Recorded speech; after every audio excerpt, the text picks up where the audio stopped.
Who are these people? Okay, yeah, this is the Dust of Better Days.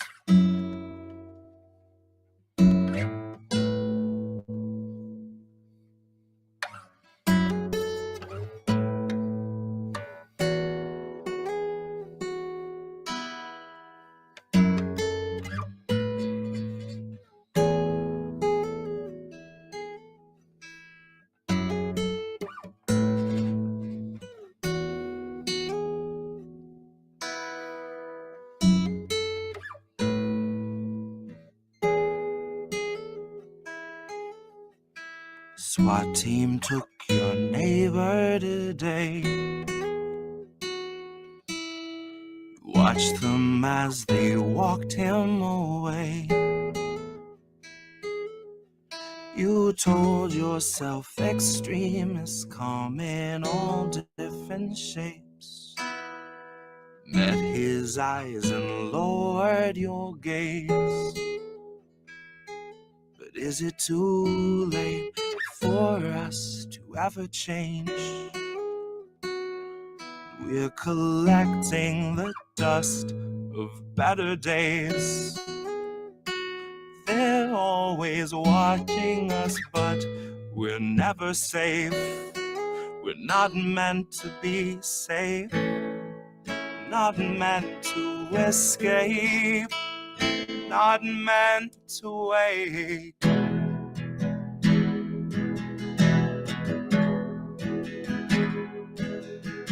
The sheriff stopped your daughter today. Pepper sprayed her twice in the face. He must have had good reason if he'd treat her that way. At least that's what they taught you to say. But is it too late for us to ever change? Once we're collecting the dust of better days. They're always watching us, but we're never safe. We're not meant to feel safe, not meant to escape. We aren't meant to wait.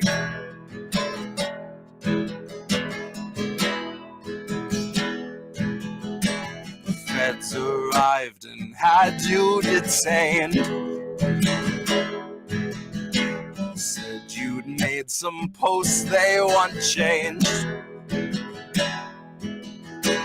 Tased you till you felt like you'd forgotten your name, or life before they had you contained, or life before they had you contained, oh, life before they had you contained.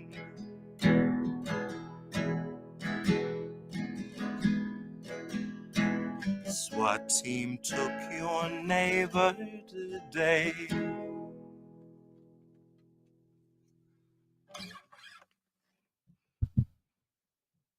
And that's the Dust of Better Days.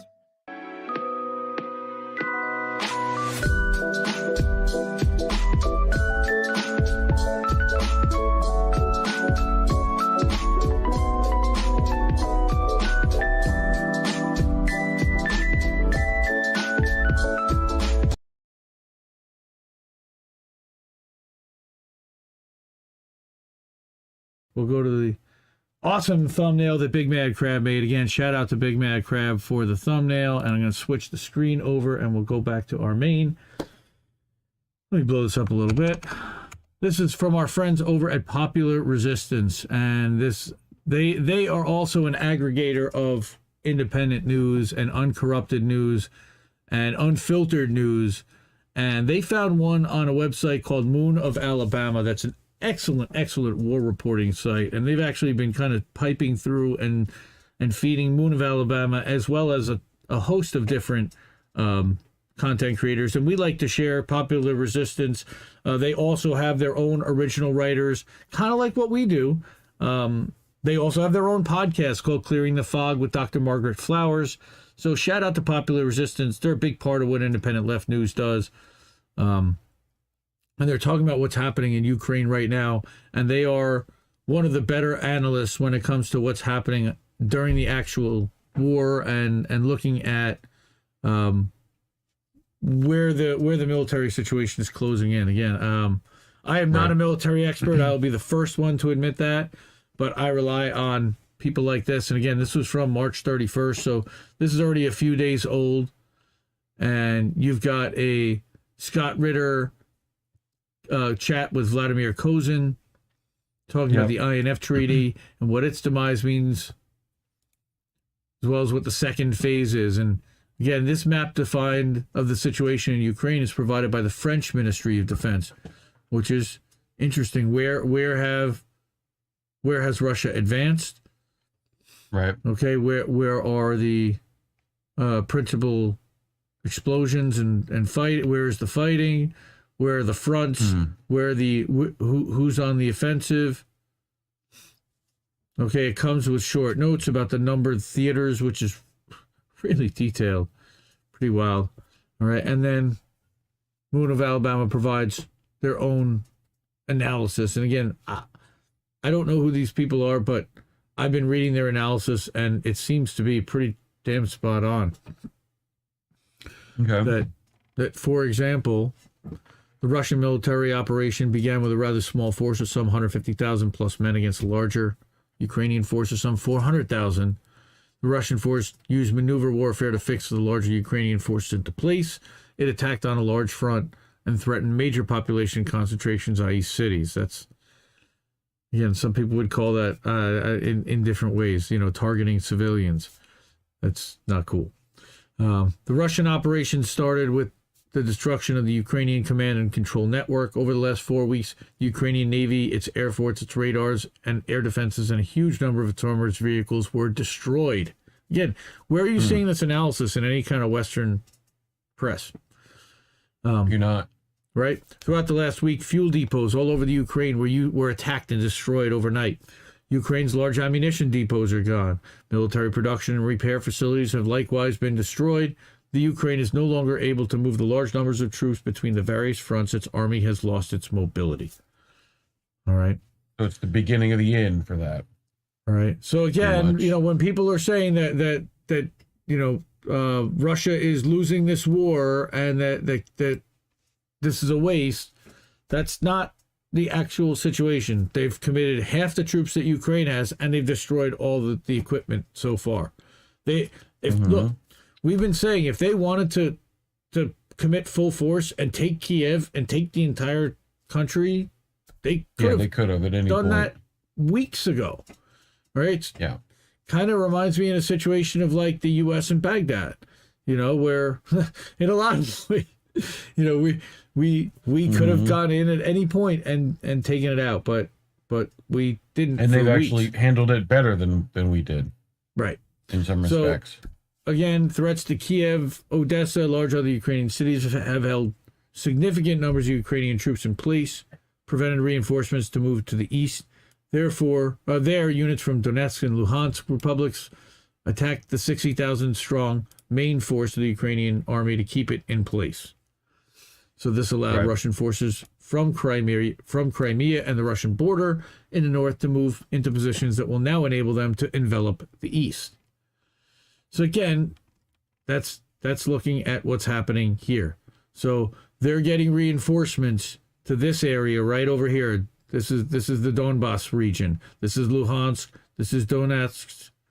This is Dobopilia, which apparently has now been overtaken. You've got Crimea down here. All right. Again, sadly, most Americans can't identify where this is on a map or any part of the Ukraine. But when you actually study this and you do your homework and you listen to different media sources, is right there. There's Romania to the left. Right. This is why Romanians sound like there was a whole thing up in Belarusia, again. So got to know all this stuff if you're going to talk about this, and you have to at least know where they are on the map, and about the pipeline that was going through Ukraine from Russia to Germany, and why that was important. Not to mention, those were all part of one country at one point. Well, they're all part of Russia. Well, no, they were all part of the USSR, which hasn't existed since 1991. Yes. Right? Russia is not the USSR. Russia is a capitalist oligarchy, and runs similar to the United States in that way. Only it's more authoritarian in some ways and fascist in other ways. They give health care to all their citizens. So, what does that say? Okay. Shout out to Warren. How are you, buddy? Good to see you tonight. Thanks for having me on Extra Booyah on Thursday night. That was a lot of fun. We cut loose and talked about independent media and aggregation. So back to the story. Okay, again, there are some specific points of analysis, and I think these are really important. Every one of them, and I hate to read through all the stuff in an article, but this is really important stuff.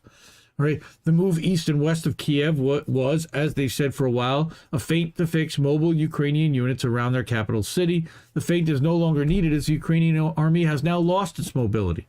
The Russian troops, around Kiev and Chernigov will mostly be withdrawn, probably up to Chernobyl, where a part of them may take defensive positions, while most of the units deployed around Kiev will be moved back to Belarus and Russia for new operations in eastern Ukraine. Okay, the next point, fighting around Kharkiv is ongoing. Ukrainian counterattacks on that front have failed, and the next phase of the war will see increased activities there. And at the move on west side of the Dnieper River, and I'm sorry if I butchered that. Okay, Dnieper, again, I don't know how to pronounce that, so I'm gonna butcher it. Towards the important industrial area of Kryvyi and onto Dnipro. Yeah, thanks. Has been relatively slow. See this on it. The move on the eastern side has been at the same speed. Note that the western and eastern parts on these fronts are at the same level. They're well coordinated, and the next phase will probably see more movement on the eastern side of the river. I mean, step by step, front by front analysis. Still a few pockets of Azov fighters in Mariupol, with main units encircled in vast Azov-style steelworks, little food and ammunition, and the Chechen units of the Russian army and National Guard are working to dig them out. Russian forces that encircled and stored Mariupol are now freed up and will be moved to attack further north. So again, this is not boding well for Ukrainians, and this is what Aaron Mate and what Scott Ritter, I know, have been talking about. Has basically, you've served up the entire Ukrainian army as cannon fodder, and some of the Ukrainian people, which is really sad and frustrating and unnecessary in a lot of ways. Especially when fuckers knew from the get-go that their things weren't going to get accepted. So when Russia's pretty much only request is to not join NATO. Did I moved it down. Okay. Then again, we have Ukrainian forces at Mykolaiv have attempted counterattacks in the direction of Kherson. These have also failed. So it doesn't add up to doing well. Russian command now decides to concentrate on enveloping the Donetsk front. Okay, these are the most heavy equipped, experienced units of the Ukrainian army since last fall. Some 60,000 men have been arranged there for a full-fledged war, but also they're also preparing, because the Russians had been building up their front to 150,000 men on that in that region, in that area, that they had to build up just to be for protective measures. So probably take a few days for the Russian forces to regroup and resupply for the next phase. I expect it to start around the end of this week. That's not but the writer here, Moon of Alabama. Again, this is really in-depth detail. Okay, the denazification of Ukraine has proven to be more difficult. The main fascist units of the Azov regiment were caught up in Mariupol, where several thousand of them have been or will be eliminated. That's a nice way of saying killed. More fascist units at the Donetsk front will also be taken out, but during the 8 years since the U.S. managed anti-democratic coup in Kiev, the fascist ideology has deeply infiltrated all Ukrainian government structures. It's a hydra. All right, it'll be hard for Ukrainians to remove it, even as its failures become obvious. In a lot of ways, it kind of feels like what's going on within the Democratic and Republican Party. Like, no matter what, you're going to have corporate infiltration until you pass laws that say that they can't do that anymore. All right, and again, this is from the Saker.is, an article about the infiltration and some of the Donbass commanders and people who are Azov battalion and Nazis. Not neo-Nazis, actual Nazis. I hope I don't close everything right here. Nope, thank goodness. Ooh, all right, breathe. Again, anything beyond that depends on the willingness of the U.S. proxy government in Kiev to submit to Russia's demands, which doesn't look like they're doing so far. Russia can leave it at that or continue to mow the grass until none is left, unfortunately. And again, we don't want to see war. We are anti-war. We are not pro-Russia. We don't want to see fighting or anybody being killed, and this is unnecessary provocation on the U.S.'s part. Again, because we did not want to see the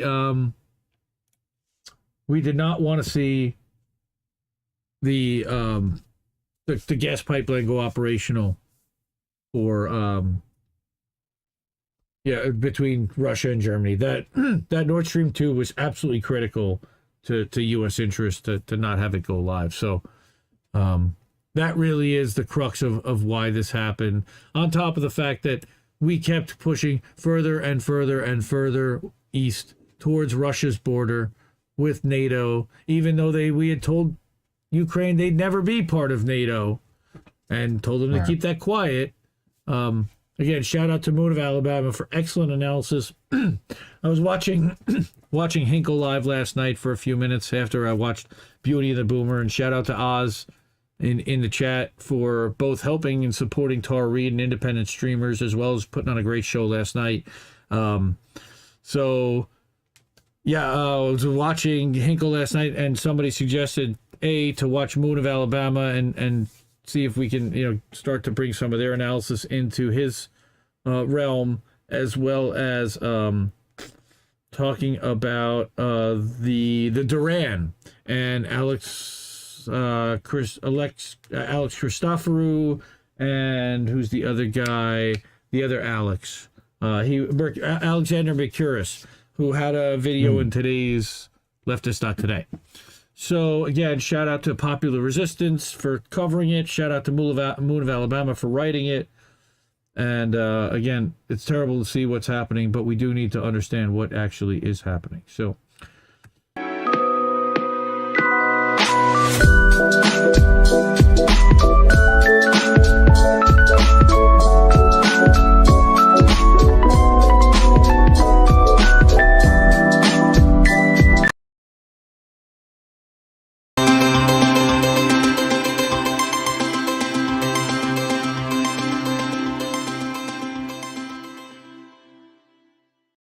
Here we go. Ukraine, what's going on? Wrong assumptions, wrong conclusions, and a lot of dead soldiers. Gross. Ew. Oh, again, we are anti-war. We're definitely anti-war here.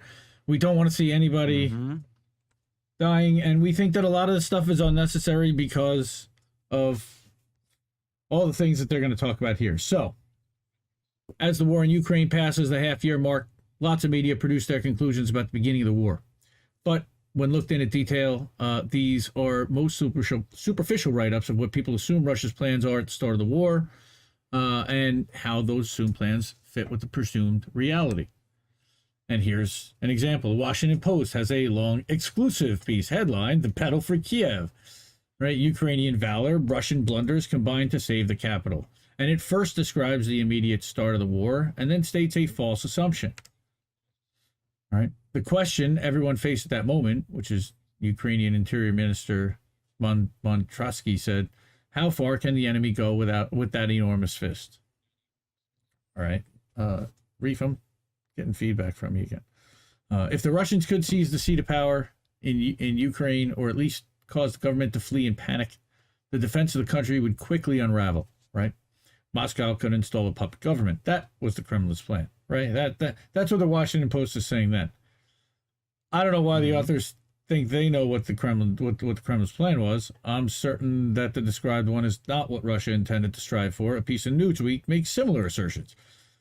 How Putin botched the Ukraine war and put Russia's military might at risk. Right, and here's what they say. This is out of Newsweek. Ukrainian defenders have indeed been ferociously determined, while Russian troops have had to contend with bad battlefield leaders, inferior weapons, and an unworkable supply chain. They've also been hobbled by Putin himself. He misread the world situation, and personally ordered a disastrous invasion, looking to overthrow the government in Kiev.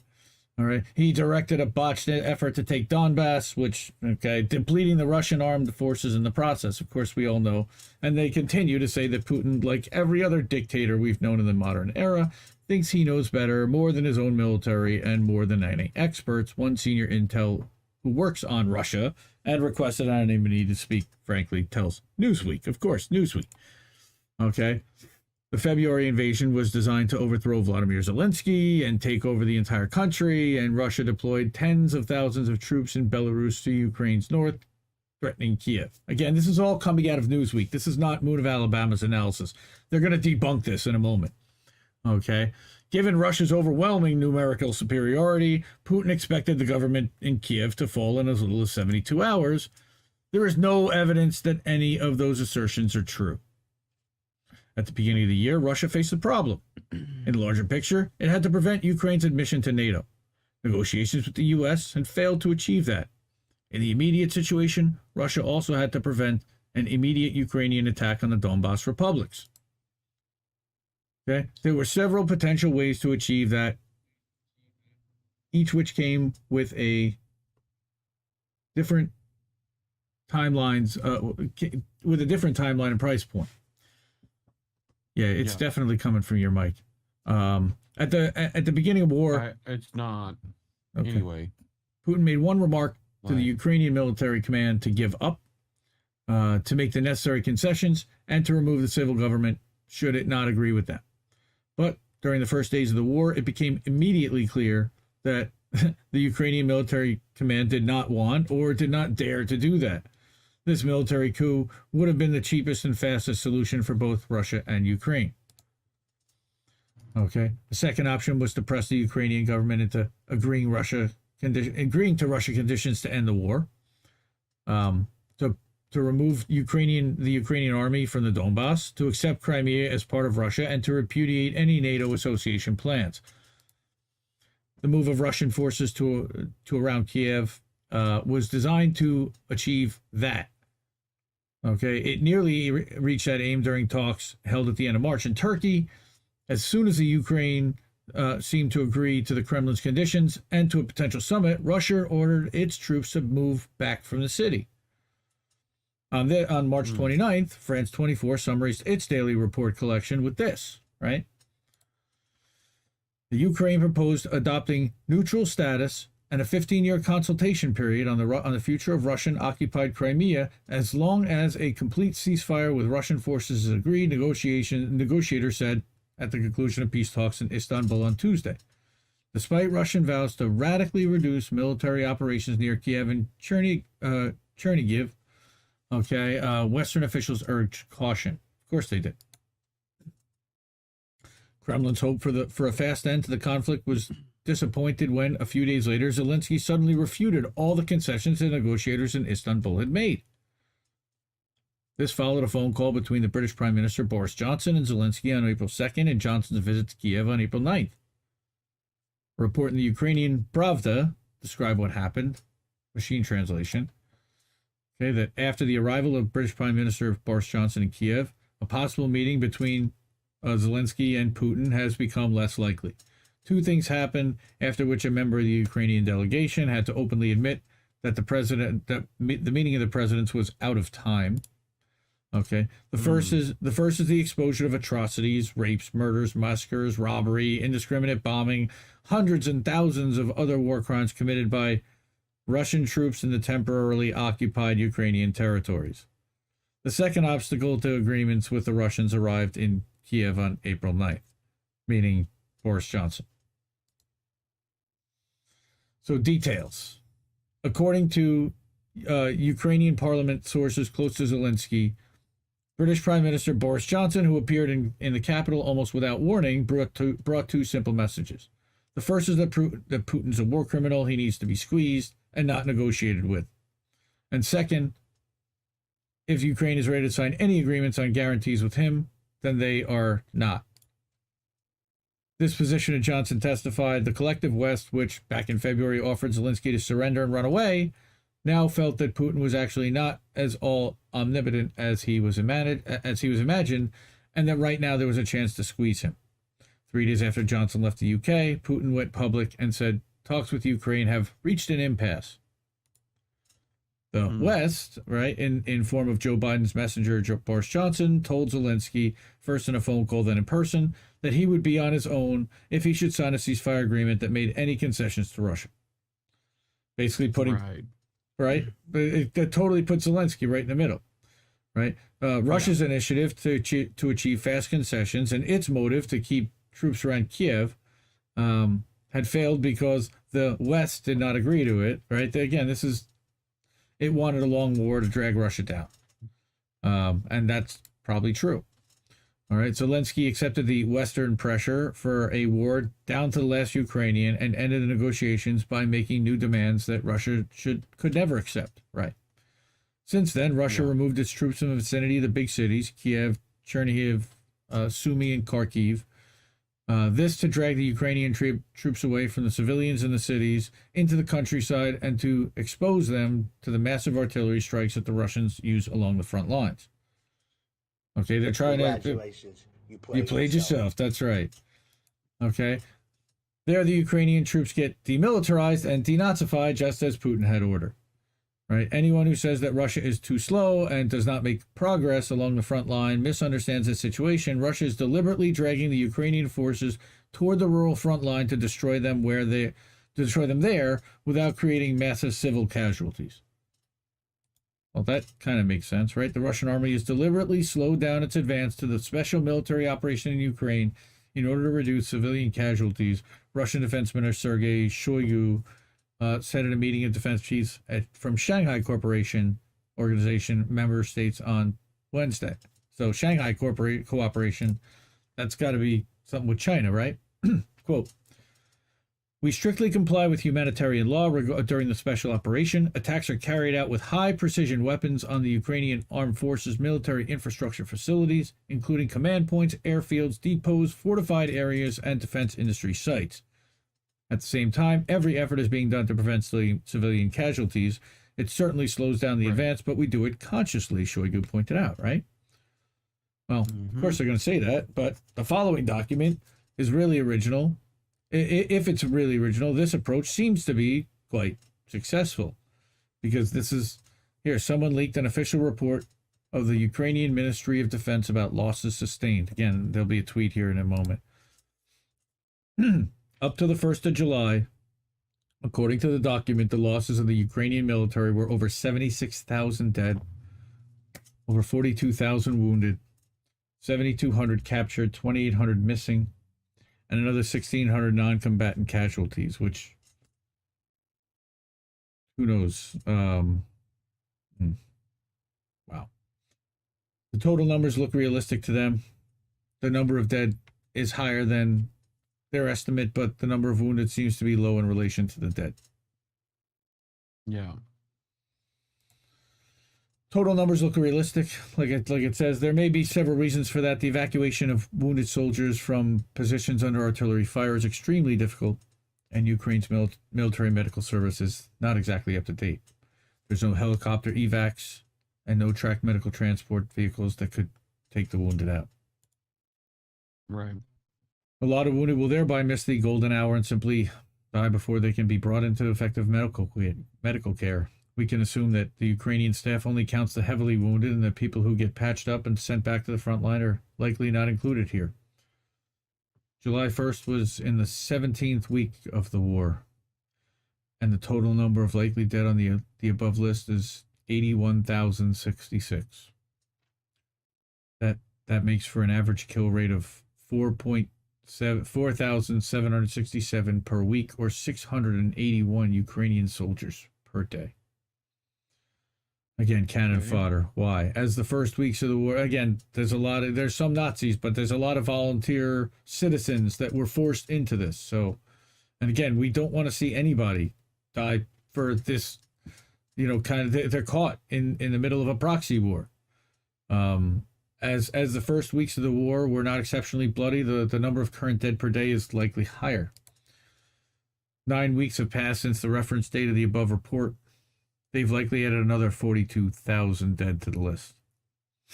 These numbers are consistent with Russian military's daily clobber list, which reports several hundreds Ukrainian casualties per day due to airstrikes and well-targeted artillery. A recent New York Times piece about the costs of war also gives some numbers. So again, this is the commander of Ukraine's armed forces. Through the New York Times, said Monday that about 9,000 Ukrainians had been killed at the front. This month, Pentagon officials assumed that 70,000 to 80,000 Russians had been killed or wounded. They put the number of deaths at 20,000. But wow. Those numbers are simply not believable, and here from the same piece is why.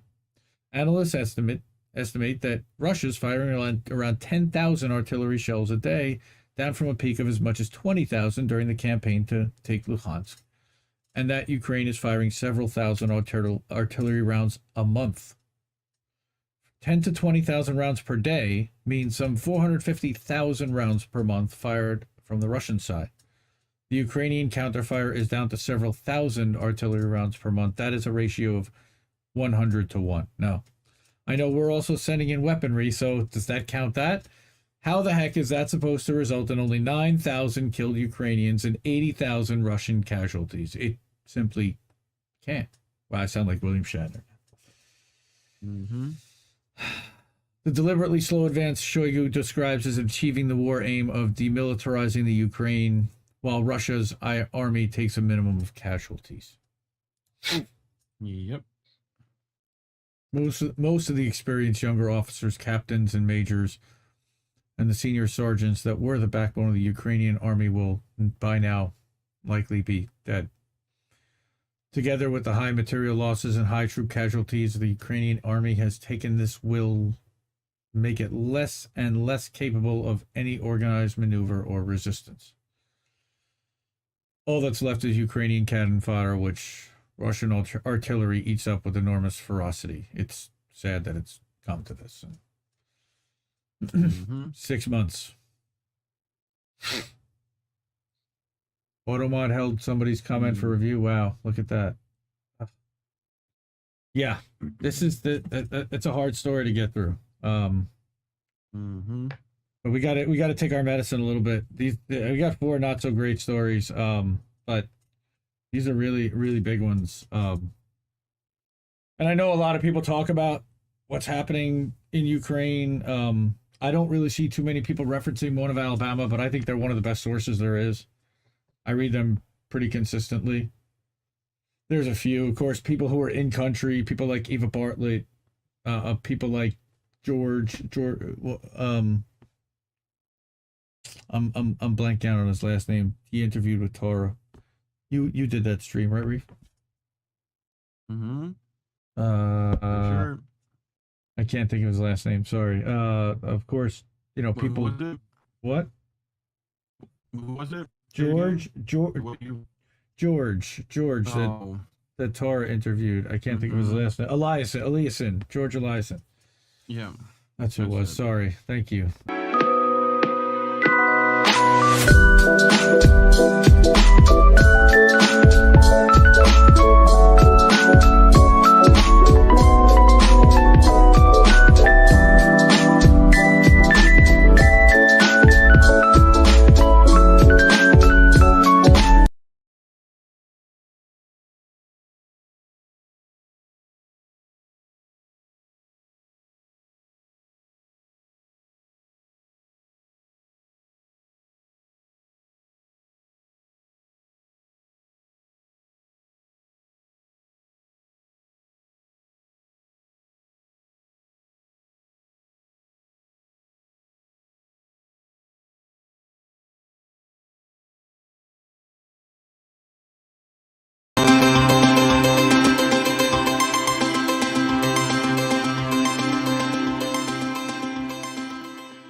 This is from our friend overseas, Eva Bartlett. The West is silent as Ukraine targets civilians in Donetsk using banned petal mines. What? How is this possible? So this was actually published. She publishes on RT, but she also put it on her own in Gaza and beyond. And she's showing here, these are what these petal mines look like. And I'll show you a couple more. She's got a couple more pictures in here as well. And she writes an article about that on Saturday, July 30th, just after 9 p.m. Thunderous explosions rocked central Donetsk shortly after there were announcements that air defense had shot down Ukrainian-fired missiles containing petal mines. That, given that over 300 of these explosives are packed into each of the Ukrainian-fired rockets, central Donetsk could literally become a minefield if they successfully landed.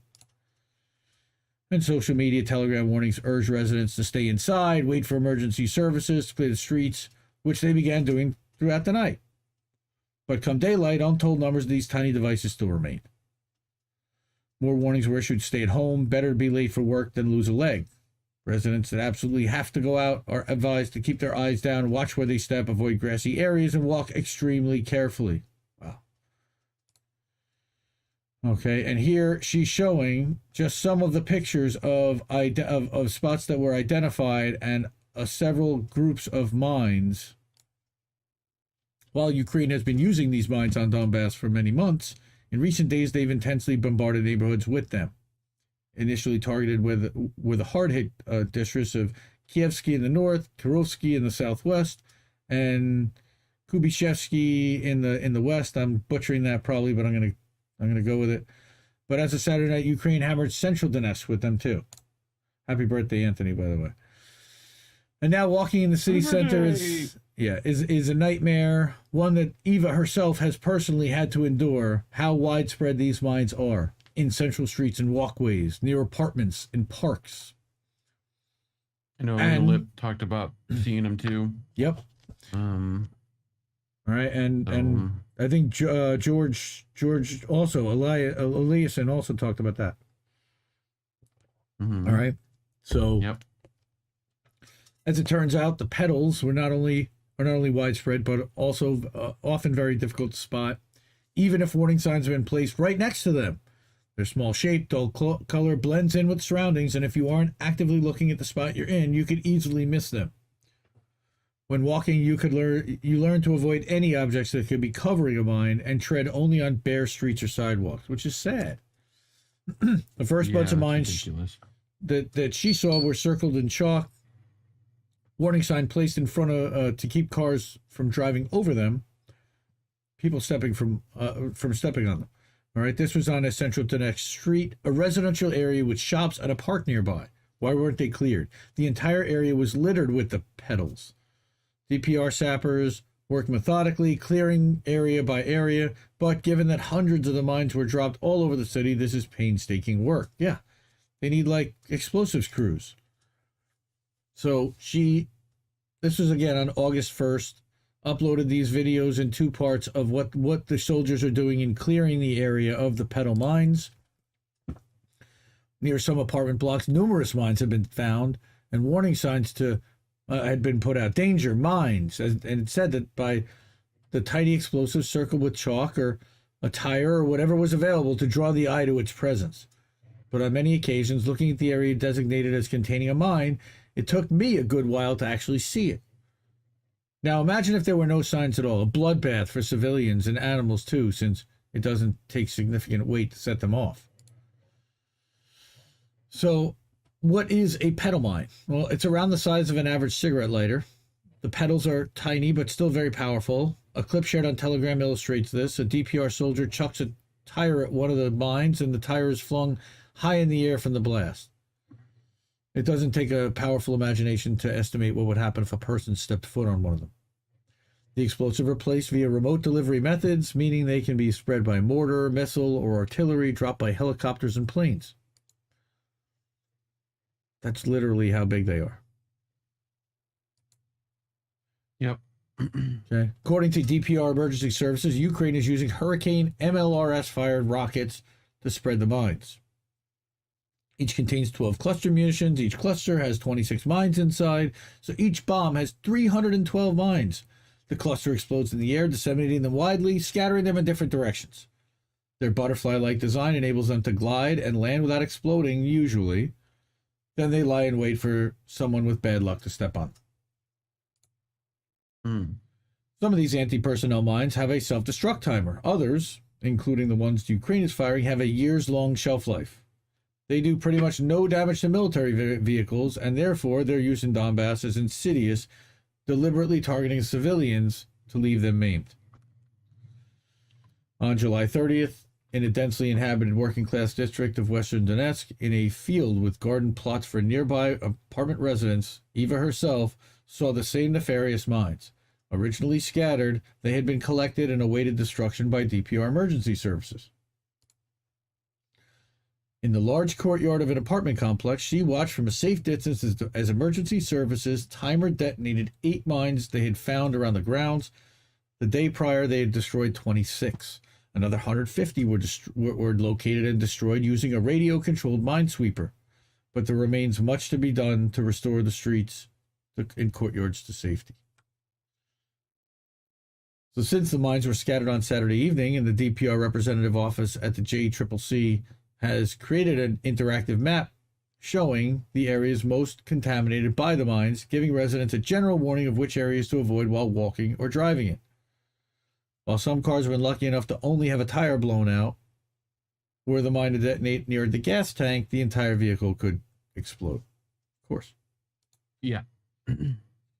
Multiple civilians have been killed by these mines since they were scattered over Donetsk, and even now, wounded civilians are still coming to the city's hospitals. According to Vadim Onoprienko, the deputy director of a trauma surgery center, 10 amputations have been performed over the last week. Victims of Saturday's mines, and ones that have been dropped earlier, one of whom was an 83-year-old man. Jesus. Now, who's doing this? Well, unfortunately, all evidence, according to Eva here, points to Ukraine. So pro-Ukrainian commentators are unsurprisingly blaming Russia. Journalists claiming to care about civilians are perpetuating Ukrainian propaganda, saying that Moscow's forces are scattering the mines over civilian areas. Never mind the fact that these territories are controlled by Russia's allies, so why would they? Among them is the would-be war hero Malcolm Nance, who temporarily abandoned his job as a notoriously anti-Russian MSNBC analyst to apparently actually fight the Russians in Ukraine. Oh, God. G.I. Bro, if I remember correctly, is our brother Daryl at INN, Black in the Empire, called him. Okay. So, here's butterfly mines. These toy-colored mines are designed to maim you by popping off toes or a foot. This is another war crime. Right. He's lying. Oh, Malcolm just... yes, of course he is. Right. It's Ukraine dropping them. And orcs? Come on, Nance. At least pretend to be a decent human. Right. Orcs. Okay. This is the kind of projection that she's seen ad nauseum when reporting from Syria and dealing with Western propaganda there. Okay. Ukrainian nationalists openly admit that they do not see the Donbass people as human and encourage their murder. Ukraine has been killing and maiming citizens in the Donetsk and Lugansk People's Republic for over 8 years, including firing cluster munitions into the heart of cities, targeting hospitals, markets, schools, busy streets. Given all this, scattering butterfly mines over Donetsk is hardly surprising. It's criminal, but not surprising. So one argument used by pro-Ukrainian commentators is that Kiev has been destroying these mines under the Anti-Personnel Mine Ban Convention, which it signed in 1999. However, out of the 6 million such mines they initially declared in its possession, only 2 million have reportedly been destroyed as of 2018. So, so here again is this Nina, a blue check. The EU and NATO were helping Ukraine destroy its Petal mine stockpiles as part of EU. Look how well that went with Donbass suffering from these for 8 years. And again, right there, they're talking about that, right? But then, how are they getting there? Russia's not making these Petal mines. They're not appearing from anywhere else. So, Ukraine has good reason to believe that it will not be held accountable for using them against civilians, given its Western backers and their allies' penchant for using prohibited weapons on civilians without repercussions, including Agent Orange in Vietnam, depleted uranium in Iraq and Syria, and white phosphorus and dart bombs in Gaza. White phosphorus. Mm-hmm. Oh, the dart bombs were fucking anyway. Yeah. Yep. And the fact that Western media turns a blind eye is also a boon to Kiev. Right? So this is one of the Telegram channels that Eva had shared from that post. And actually, I zoomed in. It blends in so much to the grass. Like, I had to zoom in, and I couldn't even see it when I zoomed in. I was like, wait, I'm guessing that shadow is it? I mean, it's kind of, now, it's interesting because on stream that I'm seeing it on OBS, it actually does look, you can kind of see it stand out in that circle right there. Yeah. And that's funny. That black thing is actually a tree, but because I'm on against a green screen, it looks black. That's funny. Yeah. So again, I just wanted to showcase Eva's work. Please support Eva Bartlett. And I thought I had a graphic about Eva.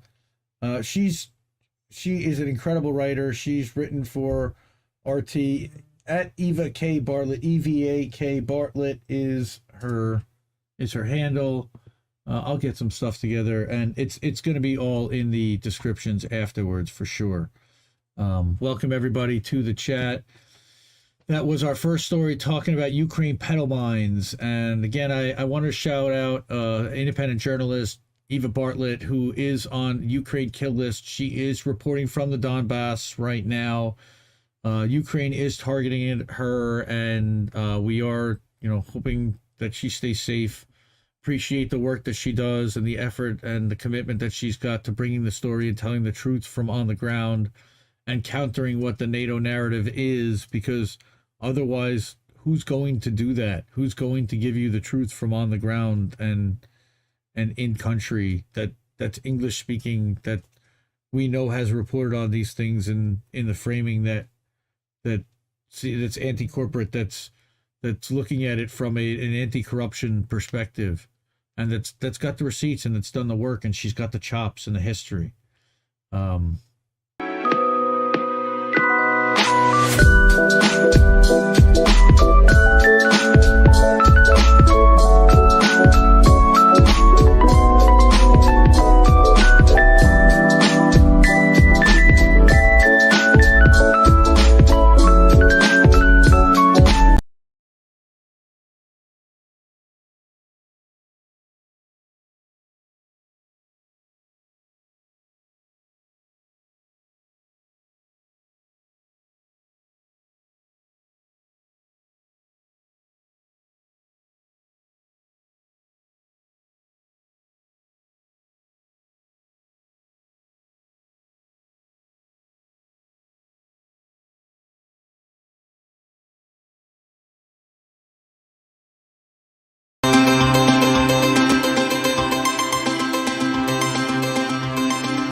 Okay, I guess this is probably what everybody's coming here for. I'm a big fan of Whitney Webb. Whitney Webb's got a book coming out next month, all about Les Wexner and his grooming of Jeffrey Epstein and others, and his role in the global trafficking network and everything else. So this week, Whitney actually published an article on Unlimited Hangout, which is long. It's an excerpt from the book, and I wanted to go through it. I want to go through half of it tonight because it is long. It's going to take me probably about 10 to 15 minutes just to get through that half, and then we'll cover the other half next week. I thought that would be good as an intro, and maybe one of these days the lovely, wonderful, incredible Whitney Webb would grace us with her presence, interview, and a conversation somewhere in INN, Indie Left, Friends of, how did we miss that, something somewhere. That would be like beyond amazing. We love and adore and admire her work, and please go support Unlimited Hangout. Go support Whitney's work. She is an independent journalist, and we're going to talk a little bit about who she is and her background and connections. Yes, she did get on Slow News Day. Yes, yes, that's her favorite show to go on. So I'm not going to try to compete with Scuba Steve and Slow News Day, but if she ever wanted to come on and grace us and give us that honor, I'd love it, and she's great. So anyway, so this excerpt from her upcoming book, Whitney is going to examine the Les Wexner Foundation origins and the ties of Leslie Wexner's philanthropy and Jeffrey Epstein's to Harvard, as well as the now infamous Young Global Leaders program at the World Economic Forum. And all the Harvard and Young Global Leaders stuff happens in the second half. What we're going to cover tonight is all the setup to understand the background behind how they get to Harvard and the Young Leaders program. I call Whitney the encyclopedia. She is the dot connector. She knows who went to school with this guy and who's in this one's circle and who's on this one's board and who funded this and who dated that. And then she's involved in the trafficking again. So she's involved in knowing this. So again, the following is an adapted excerpt from Whitney's upcoming book, One Nation Under Blackmail, which examines the network behind Jeffrey Epstein and traces it back to the merging of American organized crime and intel beginning in the early 1940s. In this excerpt, Whitney examines the Wexner Foundation's origins and the ties of Wexner, again, to, you saw what that was. That was the same thing. And you can order the book. It can be pre-ordered. Crab already did. A bunch of us already have. So again, so this is the origins. It's hard to know exactly when the Wexner Foundation was originally created. The official website for the foundation states clearly in one section that the foundation was first set up in 1983 alongside the Wexner Heritage Foundation. However, the 2001 obituary of his mother, Bella, states that she and her son created the foundation together in 1973. Regardless of the exact year, Wexner's mother, Bella, became the secretary of the foundation, just as she had with his company, The Limited, which Wexner wanted people to refer to as joint philanthropy. Now, before we get to any of all of this, and it's funny, Les Wexner, The Limited, also, I believe, Victoria's Secret. So, you know, the story, The Social Network, the movie Social Network, Justin Timberlake tells a story about a guy who buys Victoria's Secret, the brand, from a guy who ends up jumping off the Golden Gate Bridge. And the guy who bought Victoria's Secret was Les Wexner from the Limited Brands that turned it into a multi-billion-dollar business and, you know, whatever. Right. Pretty interesting stuff. Fascinating. All right, so. Full documentary on that now, right? I'm sure there Like is. that? Yes. Foundation's website states that the original purpose of the Wexner Foundation was to assist, quote, emerging professional Jewish leaders in North America and mid-career public officials in Israel. Jeez, I could have been involved with that, theoretically. I'm not. Per the website, Wexner's main philanthropic endeavors were created after Wexner reached the conclusion that what the Jewish people needed most at that moment was stronger leadership. As a result, Wexner sought to focus his foundation's attention chiefly on the development of leaders. And as a consequence of this, Wexner's programs have molded the minds and opinions of prominent North American as well as Israeli Jewish leaders who went on to work at the top levels of finance, government, and even intel. One of the Wexner Foundation's original advisors, and perhaps one of the most important, was Robert Hiller, who had previously been an executive vice president of the Council of Jewish Federations and Welfare Funds. Robert I. Hiller was described in the article The Baltimore Sun as a nonprofit leader who helped develop community fundraising strategies and was active in the Soviet Jewry movement. Now, again, I'm almost 50. I remember when I was about 10, 11, 12, 13 years old, there was a big effort in the Jewish community to acknowledge and to dedicate ceremonies to the Jews in the Soviet Union who were not allowed to practice because of communism. There was a big movement about that, and talking about how communism there had alienated Judaism as a religion. So as well as being known as a community development leader, Hiller was also an executive with the community chest of Metropolitan Detroit in 1948. In that position, Hiller helped bring together corporations such as GM to create social service groups under an umbrella organization, which is a precursor to collective fundraising efforts today. It's bundlers. In 1950, he became the associate director of the Jewish Community Federation of Cleveland, and 6 years later, he also joined the UJF of Pittsburgh. He'd spent another 9 years in that position before his move to Baltimore. Again, why is all of this relevant?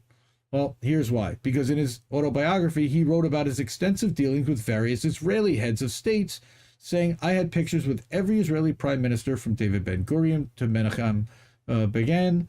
I would have had many more with Begin, but because he was the current prime minister, my favorite picture, however, it was to be hung, was taken in D.C. at a gala party where Marianne and I were with the ambassador Yitzhak Rabin and his wife Leah. Okay, Hitler was extremely Israeli name. Well, Yeah, it helps. It helps. You have the affliction for it. It helps. It helps to be a member at some point. At least an extended member. Hitler was extremely proactive when it came to seating suitable, high-ranking candidates for appropriate positions in Jewish community organizations, a task that the Wexner Foundation would later reproduce on a grand scale via its various fellowship programs and subsequently apply to the world's businesses and government. One example of this matchmaking was the appointment of Larry Moses as assistant to Rabbi Maurice Corson. Now, this Maurice Corson, you're going to learn about him. Corson is credited with having co-founding the Wexner Foundation with Leslie Wexner in 1983 per the foundation's website, and he served as its first president. After he left that post, Moses stepped in to serve as the foundation's president. So his assistant then steps in and becomes his successor. All right, this is Corson and Wexner in an undated photo, but this is clearly in the 80s. Hitler wrote in his autobiography that he had personally enticed Moses to become Rabbi Corson's assistant, and this later resulted in Larry Moses becoming the executive vice president of the Wexner Foundation. When Hitler was just 33 years old, he was presented with an opportunity to become a member of the Big 16, which was classed as an informal grouping of the 16 largest communities in North America, headed by prominent Jewish executive members. One of the people who Hitler connected with the Wexner Foundation was originally meant to lead the Big 16 Foundation, Fern Kettleman. Kettleman declined this prestigious leadership role in order to join Larry Moses, where he became assistant at the Wexner Foundation. It's all very incestuous, I have to say. Hitler, when revisiting... Game of Thrones. Yeah, kinda. Hitler, when revisiting his life, would state, one of the most stimulating relationships I had with the Wexner Foundation of Columbus, Ohio, and New York City. Rabbi Maurice Corson was the foundation president. My relationship with him started in Baltimore, where he had been a new rabbi for one of the city's largest conservative synagogues. He came from Philadelphia with an interesting background and credentials. And that's, again, coming from Hitler's... So it's linking all these guys together in all these cities. Okay, Hitler goes on to write that he, however, seemed bored and uneasy with the routine of being a synagogue rabbi. When he and the congregation decided to part company, I assisted in getting him an executive position with the United Israel Appeal of Canada. He did so well that he was recruited to return to the USA in an executive position with International B'nai B'rith. Leslie Wexner met him through his work with B'nai B'rith, and when Les began to put together a formal foundation, he engaged Rabbi Corson as the chief executive. All right, B'nai B'rith, okay, according to Whitney here, is a Jewish fraternal organization that was founded in the 19th century and is modeled as a secret society, leading some to compare the group to the Freemasons. I don't know how secret they are. I don't know. I know that I saw stuff around my house when I was a kid, like letters and stuff that had that name on there, but I have no idea what it was linked to or tied to or anything. All right. Hitler went on to assist Corson in the initial stages of setting up the Wexner Foundation when they put together a distinguished advisory group with the group meeting in Columbus, Ohio, and New York City. Hitler describes assisting Corson in creating the foundation, which Hitler called, quote, an unusual foundation with its own agenda and programming. So after several years of service to the Wexner Foundation, Hitler retired from his consultancy role and was replaced by Philip Bernstein, who's the former executive of the Council for Jewish Federations and Welfare Funds, the CJF. Again, one that we had talked about before. This is all people coming, successors from these organizations are continuing and following in the work. Now, it makes sense to examine Rabbi Maurice Corson himself. Here we go. Corson was a prominent Jewish educator who, as previously mentioned, already had associations with various Jewish welfare organizations prior to serving as co-founder and then president of the Wexner Foundation. Corson had been ordained as a rabbi in 1960 through the Jewish Theological Seminary, after previously studying at the University of Cincinnati, where he graduated in 1955. By 1964, he'd become president of the Religious Education Society in Seattle, and he remained in that position for another 2 years until 1966. Over the following decade, he began working for the Zionist Organization America in Atlantic City. Shortly thereafter, became senior rabbi at the Chizuk Amuna congregation. I don't even know where that is, a position he held from 76 to 79. So he keeps bouncing around. At this time, around this time, he helped Corson.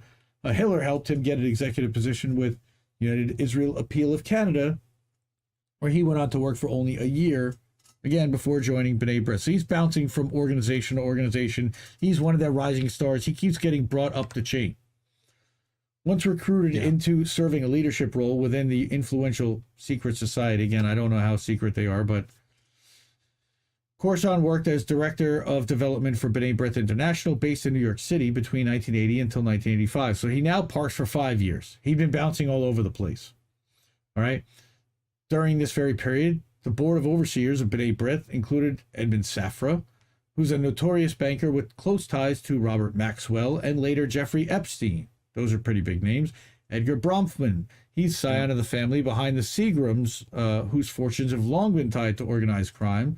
And Max Fisher, who's a Detroit businessman who launched the Jewish Agency, worked as a private diplomat on Israel matters, and later served as a mentor to Leslie Wexner. I believe, and I think it's going to talk about Max Fisher in a minute, I think he was involved also with that Charlie Wilson's War stuff in the 1980s. Yeah. As noted previously, while Corson was at B'nai B'rith, he first met Leslie Wexner, who persuaded him to co-found the Wexner Foundation, per the version of events on the Foundation's website. Again, all this background is going to matter when you read the book. So you know who the players are and how they got to where they got to and how Wexner acquired the kind of power to be able to build a network and influence that he did, but do it behind the shadows. Although he'd been recruited by Wexner and subsequently left the B'nai B'rith organization, Corson became a member of the executive committee of B'nai B'rith Hillel Commission in Washington in 1987. Again, bringing him back. You know, just when I thought I was out, they bring me back in.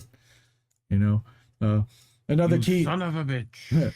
Another key figure who's important to mention is the co-founder of the Wexner Heritage Foundation, Rabbi Herbert Friedman. Depending on which part of the Wexner Foundation site you visit, that foundation is listed as having been founded in either, again, 1983 or 1985. However, Friedman's clearly listed as the co-founder of the foundation and having served as its president for a decade. Okay. The Wexner Heritage Foundation, per its website, was created, quote, to strengthen volunteer leaders in the North American Jewish community.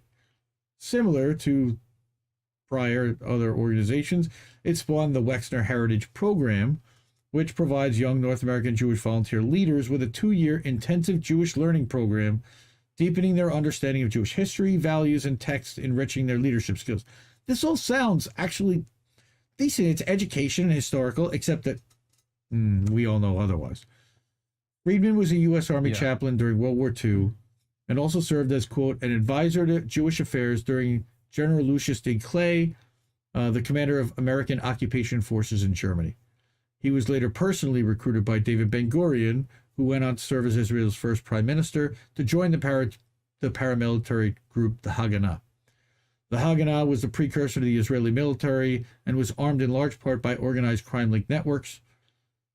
Per the New York Times, as a member of the Haganah, Rabbi Friedman participated in Aliyah Bet, the illegal transport of European Jews to Palestine.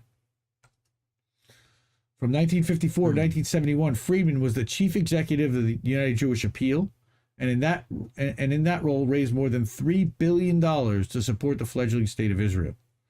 During this period, UJA was intimately involved in relaunching the relaunching of the Jewish Agency by Wexner's mentor Max Fisher in 1970, as we said. Fisher was also intimately involved with the related United Israel Appeal. Throughout the 1980s, Wexner was one of the largest individual contributors to the United Jewish Appeal in America. And after creating the Wexner Heritage Foundation with Friedman, he became UJA's vice chairman. Again, incestuous. All odds sitting on each other's boards and influencing each other's organizations. While Wexner was serving in these capacities, he was also engaged in closed-door meetings with the highest levels of Israeli leadership, not just about quote-unquote philanthropy, but also about his business interests.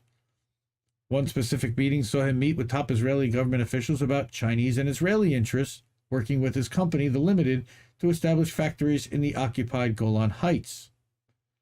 Notably, the Wexner Foundation has direct controversial ties to at least one former Israeli head of state, Ehud Barak, who was intimately involved with Jeffrey Epstein and an alleged participant in his sex trafficking operation.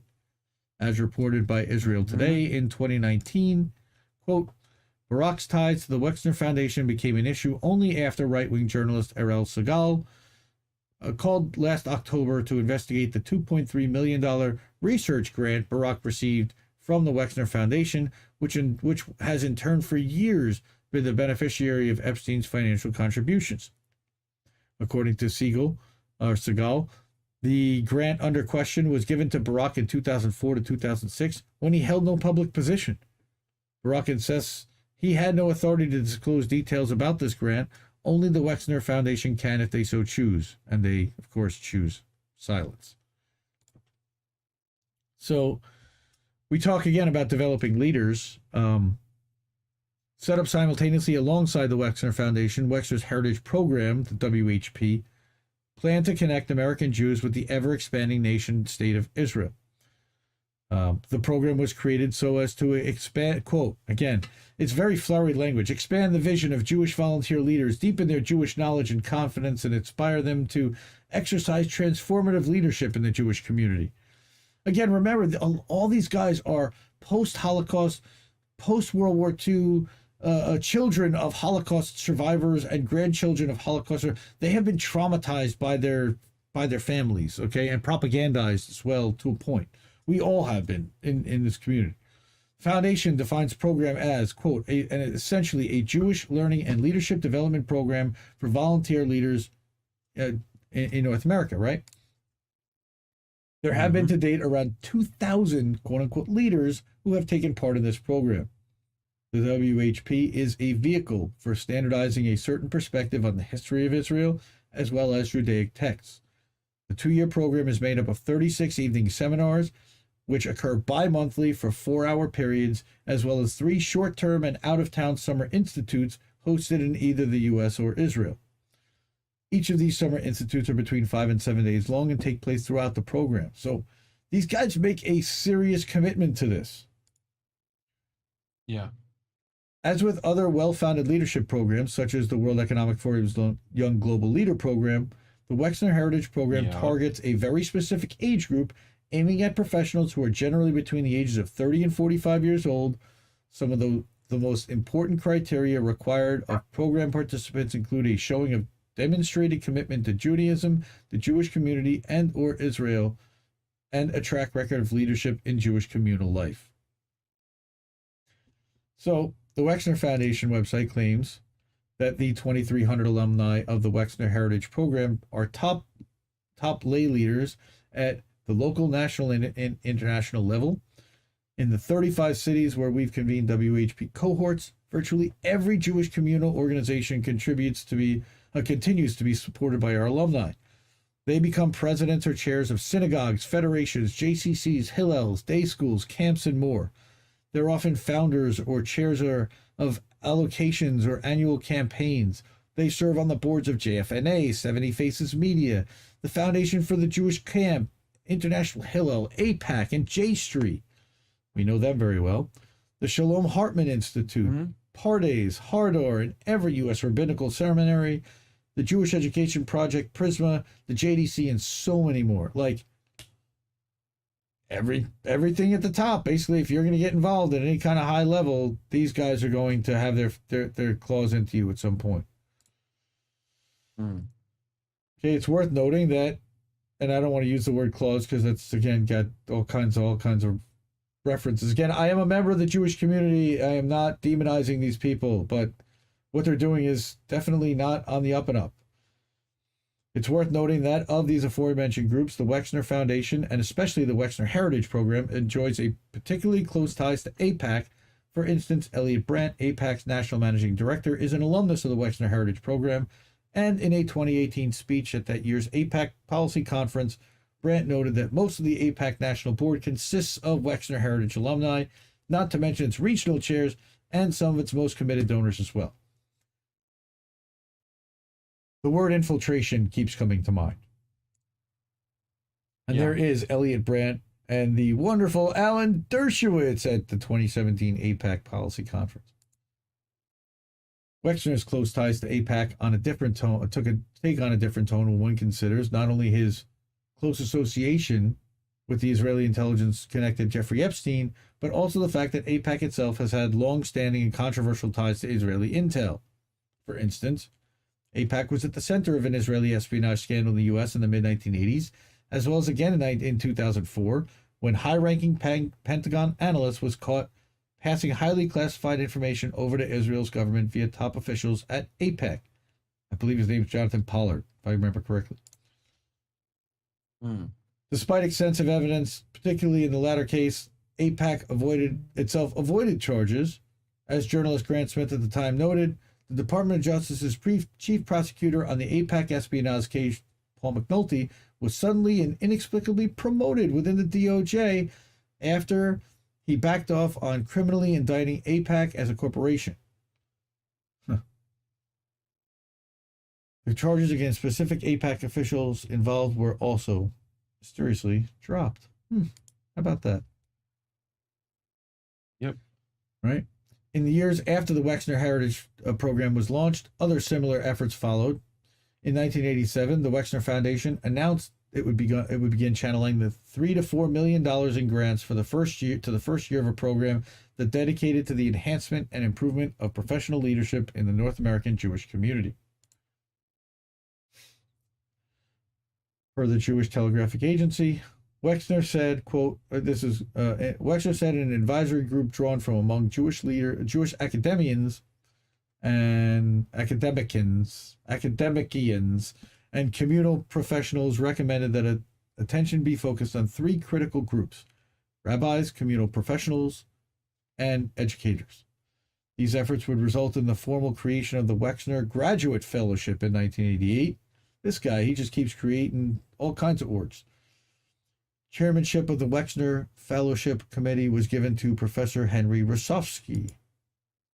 And again, we're going to get into the next half of it and where all of this goes next week. But Gear is saying it's not infiltration if everyone is in the club, it's a gang. Well, that's another way to look at it, but it's not necessarily... They were handpicked, selected, groomed, and usually brought into it well before they had any idea what they were getting involved with. Which one does Mel Brooks play in our movie adaptation is the question. Oh boy. You know? Yeah. The Bong Fathers sequel. Yes. Yes. Yeah. So Jerry plays Jeffrey. Is that what happens? Goodness. No. Oh yeah. You can gray his hair out. I feel like it writes itself. It kind of does. Mm-hmm. This is the queen. Yep. This is the queen. We revere. We love Whitney. Julie Louis Dreyfus to be Jolazane. No. Whitney Webb again has been a professional writer, researcher, and journalist since 2016. She's written for several websites. She was a staff writer at Mid-Press News, senior investigative reporter there. She currently writes for the Last American Vagabond, and her website is Unlimited Hangout. She also is on Rockfin on the Unlimited Hangout channel. If you are a premium member, you do get access to her podcast 1 week early, and she's just a badass and an absolute encyclopedia. Love that woman to pieces.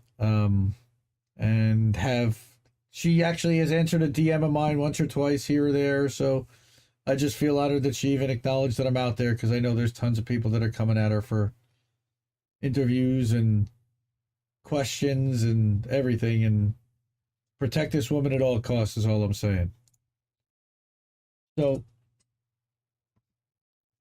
that was, yeah. We're 45 in. Yeah, that's what I figured. We're pretty far in. I still got 3 stories to go, but they're shorter stories.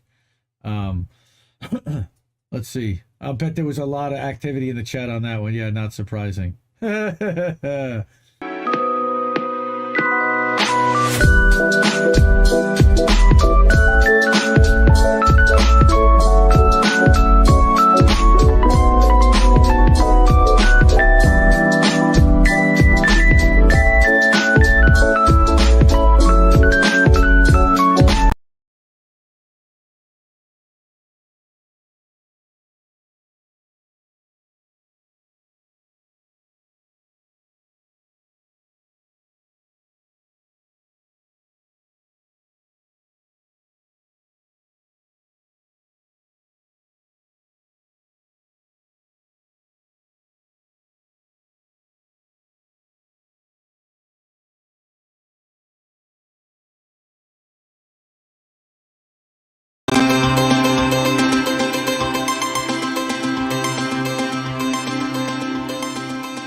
The Substack Twitter stuff. This was what was really hot. It's really what I wanted to talk about anyway. It's got me kind of upset and fired up to the point where I actually wrote an article. So I wanted to first off talk about Matt Taibbi for a second. So Matt, it's literally one slide. I was able to. He published something to his Substack last night, saying that earlier this afternoon that he learned the Substack links were being locked on Twitter.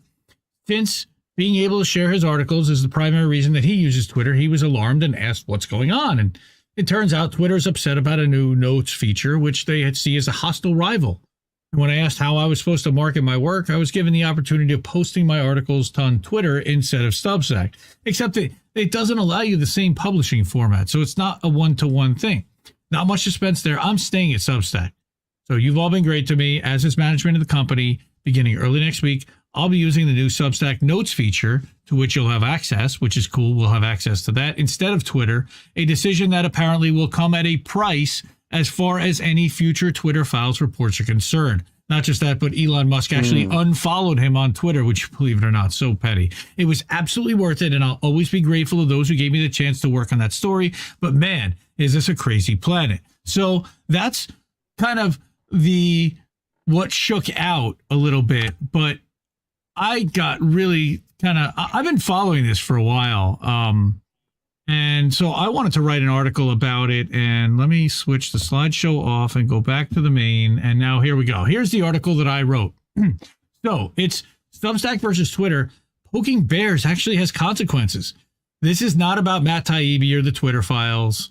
All right. Now, this coincided with Matt Taibbi going on Mehdi Hassan and having an explosive interview where Mehdi Hassan effectively attacked everything that he wrote in the Twitter files by pointing out a couple of, minor date changes, and there were inconsistencies and incorrect things toward which Taibbi admitted, yes, that was incorrect. But those were minor, and they don't dismiss the entirety of what the Twitter files were and the collusion between government and private business that it exposed. But they were certainly mistakes that he acknowledged and owned up to. And Mehdi was looking for the gotcha, and he got it from corporate media. But more importantly was what Substack, the war that broke out between Substack and Twitter. And that's what I wanted to talk about, which is that Twitter decided to respond after Substack has been trying to take Twitter's users for months. And I've seen this. I've been like, ooh, it's a little cringy. So I said, this is a tough one to write. I love what Substack has been doing the past 2 years, and it's why we're here and why we advocate for most content creators to take advantage of the power of Substack. I actually started a tech tips channel, and one of the things that it focuses on is Substack and why you should use it. That's what that link goes to. But we now have to look objectively at why Twitter is restricting access to people linking to their published Substack articles, even putting up warning screens like below if a URL shortener is used. And I'm going to show you that in a second. And this was Matt's tweet that already has over 1 million views from the other day. Okay, where he said that was talking about notes, Substack notes. What is Substack notes? I said I disagree with Twitter's decision to personally, right? So I don't mean to cut you off. And again, just reiterate one more time. Mhm. Elon Musk chose to no longer follow Matt Taibbi on Twitter. Correct. He unfollowed Taibbi. That's right. It was petty. All right. He got upset because, what Taibbi did was he said, I'm going to now leave Twitter and I'm only going to publish on Substack. And I'm going to use their notes feature. And now I'm going to be the guinea pig. Not only did Elon poke that bear, but now he's got one of these major Substack contributors that has a huge following embracing the notes feature where he might not have even paid attention to it before. It was so dumb on Elon's part, in my estimation. This was, by the way that they were censoring, this was a link to Substack, to our Substack, to the article, and they put this go back to the previous page. It may be unsafe. The button actually drives you back to Twitter, and you actually have to click this continue link to actually go forward and see the Substack. The whole idea is to push you back and to not link you to my website and to my article. And I said, this is making life difficult for both Twitter users who like to read Substack articles and Substack writers who use Twitter as the primary means to share their articles on social media. And I do.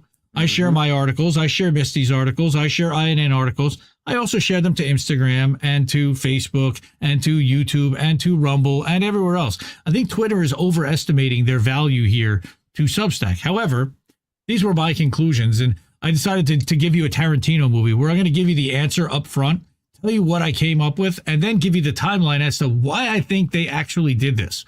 So first of all is that Substack isn't totally without fault here. They've been going after Twitter for 6 months. They quietly declared war on Twitter in November. Quote, the problem isn't that Elon Musk owns Twitter, it's that you don't. So right away, and this was literally like days after Elon took over Twitter, they saw what was happening in shitlib media, in corporate mainstream media, and in the independent media who had left mainstream media, freaking out about Elon's control over Twitter. And they decided they wanted to try to take some market share and grab some of these people and bring them over to Substack. On top of all of that, you've got the fact that Elon's an order taker with his military contract for SpaceX, Tesla, the Boring Company, Starlink for Ukraine. He hasn't had Twitter support going after NAFO trollbots, and he listens to the people in power in the intelligence and military that are afraid of the accurate information exposing their lies and propaganda via Substack, a la Seymour Hersh and Nord Stream, or Glenn Greenwald and Hunter Biden's laptop, right? We also know that Elon is not for free speech. He won't even comment on Julian Assange, for crying out loud. And he's been censoring left-wing voices and independent voices that challenge establishment narratives, left, right, and sideways. Scott Ritter's been on and off Twitter several times, as has Garland Nixon since Elon took over. I said, what's really interesting, and apparently I read somewhere else that Elon was trying to buy Substack and was frustrated that they didn't want to sell. But it's interesting that most of the writers that Elon picked for the Twitter files were Substack publishers. Was it to try to extricate them from the platform, or an attempt to drive a wedge between them? Only Elon knows, but it's an interesting thought. But Barry Weiss, Michael Schellenberger, Lee Fang, they all have Substacks. By the way, Lee Fang's Substack cleared out. I found that yesterday too. In the meantime, Substack has been making substantial improvements to the platform monthly over the past year. They've been transparent about what they're doing. If you go to their on.substack.com, I believe is their blog, where they have been putting their product improvements and what their changes in their roadmap every single month. They've been sharing that with all their users and anyone who wants to learn. They came out with last year iPhone and Android apps, which substantially increase user engagement, sharing between creators increased, and it saw an overall lift in subscribers to the platform. I certainly have seen a huge lift since the iPhone app came out last March. They've added tagging, like on Facebook, writer profiles, a new web reader, tons of functionality and features. I love Substack. I love what they're doing. And I will say that Twitter wasn't trying to compete with Substack. Actually, quite the opposite. First of all, they bought Review, which was a competing program, a competing newsletter program. I thought it was a pretty good deal. You could kind of drag and drop and create your own thing. But they're shelving that at the end of this year. But Substack has been going after Twitter because in November, they launched this thing called Chat, where they were hoping to have the writer create a conversation amongst their subscribers. But now there's this thing like Notes where you don't have to subscribe, but you could. It's almost like a news feed. And if you look at this, check this out. Watch this. Here's Notes. I'm going to show you what Notes is for 1 second here. Let's. Looks great right there. Hold on. So what they specifically lay out, like. Here it is. That looks a lot like a Twitter feed, doesn't it? Very similar. That's Well, you know, like wait, literally. Well, wait a minute. Hold on. Let me explain. Or Substack, what I'm seeing here. Let me explain Yeah. what I'm seeing here. What I'm seeing here is something that has always triggered the old guard, and that is something new Mm-hmm. to challenge Yeah. the old. Mm-hmm. And that's the way the world works, especially to everyone who's involved in business. Sometimes the new will replace something old. That's just how it is. And so Substack is doing this for its writers, for its contributors. Mm-hmm. And I say more power to it. It's a way for authors, people who run Substack, to engage with their supporters. Because let's face it, some supporters want to financially support said content creators, and that is of their own free will. But let's say there's a chance to engage with your audience even more so. I think that's beneficial for said authors, for said content creators, to engage with their audience, so their audience knows, like, hey, this is the person who I'm supporting. I get a chance to speak to them. I get a chance to talk to them and engage with them. Or like, hey, here's an update to something that you wrote about. You should check it out. I mean, there's a whole path here in which it can lead to more free speech. Now the thing is, Twitter, Elon, like all businesses, do have a beginning, middle, and end. Hell, at least MySpace went out with some dignity. Tom, everybody's first true friend, just rode off into the sunset. He saw the writing in the wall and was like, you know what? MySpace can't do this. It's time for me to leave. And we lost Tom. Well, he sold to Fox, though. All right. So yeah, he sold to Fox, but he rode off into the sunset. Yes, he did. Well, He disappeared forever. I thought this was a free country. I thought we had free market. So I thought that this is. I didn't hear no bell. And the guys at Substack saying that while Notes may look similar to social media feeds, the key difference is what you don't see. Substack Network runs on paid subscriptions, not ads, and this changes everything.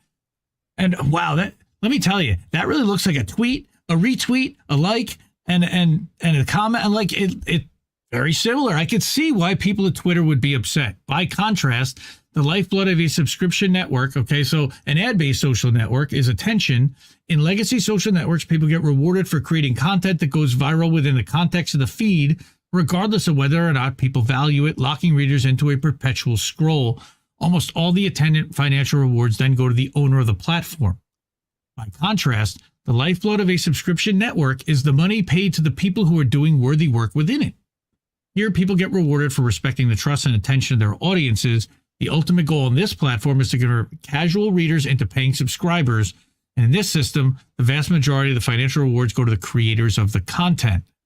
So, yeah. And this is where Restack, quote, look at that, Restack. They've been calling it cross-posting also, but now Restack is almost like a retweet, right? I mean, it's awfully similar. And I can, again, understand why people at Twitter would be upset. So, just wanted to point out why they've been going after Twitter and how, and why Twitter saw this as a direct threat. I also want to point out that API changes to Twitter were looking like it could cost Substack upwards of $100,000 a year or more. That's just the to thing. keep the API open to embed tweets. Right? I've not seen anyone else talk about that, right? And between this and what we know about Paperly recently running into similar problems, which is why Paperly is shutting down. Yep. Yeah. Right? It one sounds reason like why. Twitter's trying to strong arm their competitors to use Twitter and pay them an exorbitant amount of money.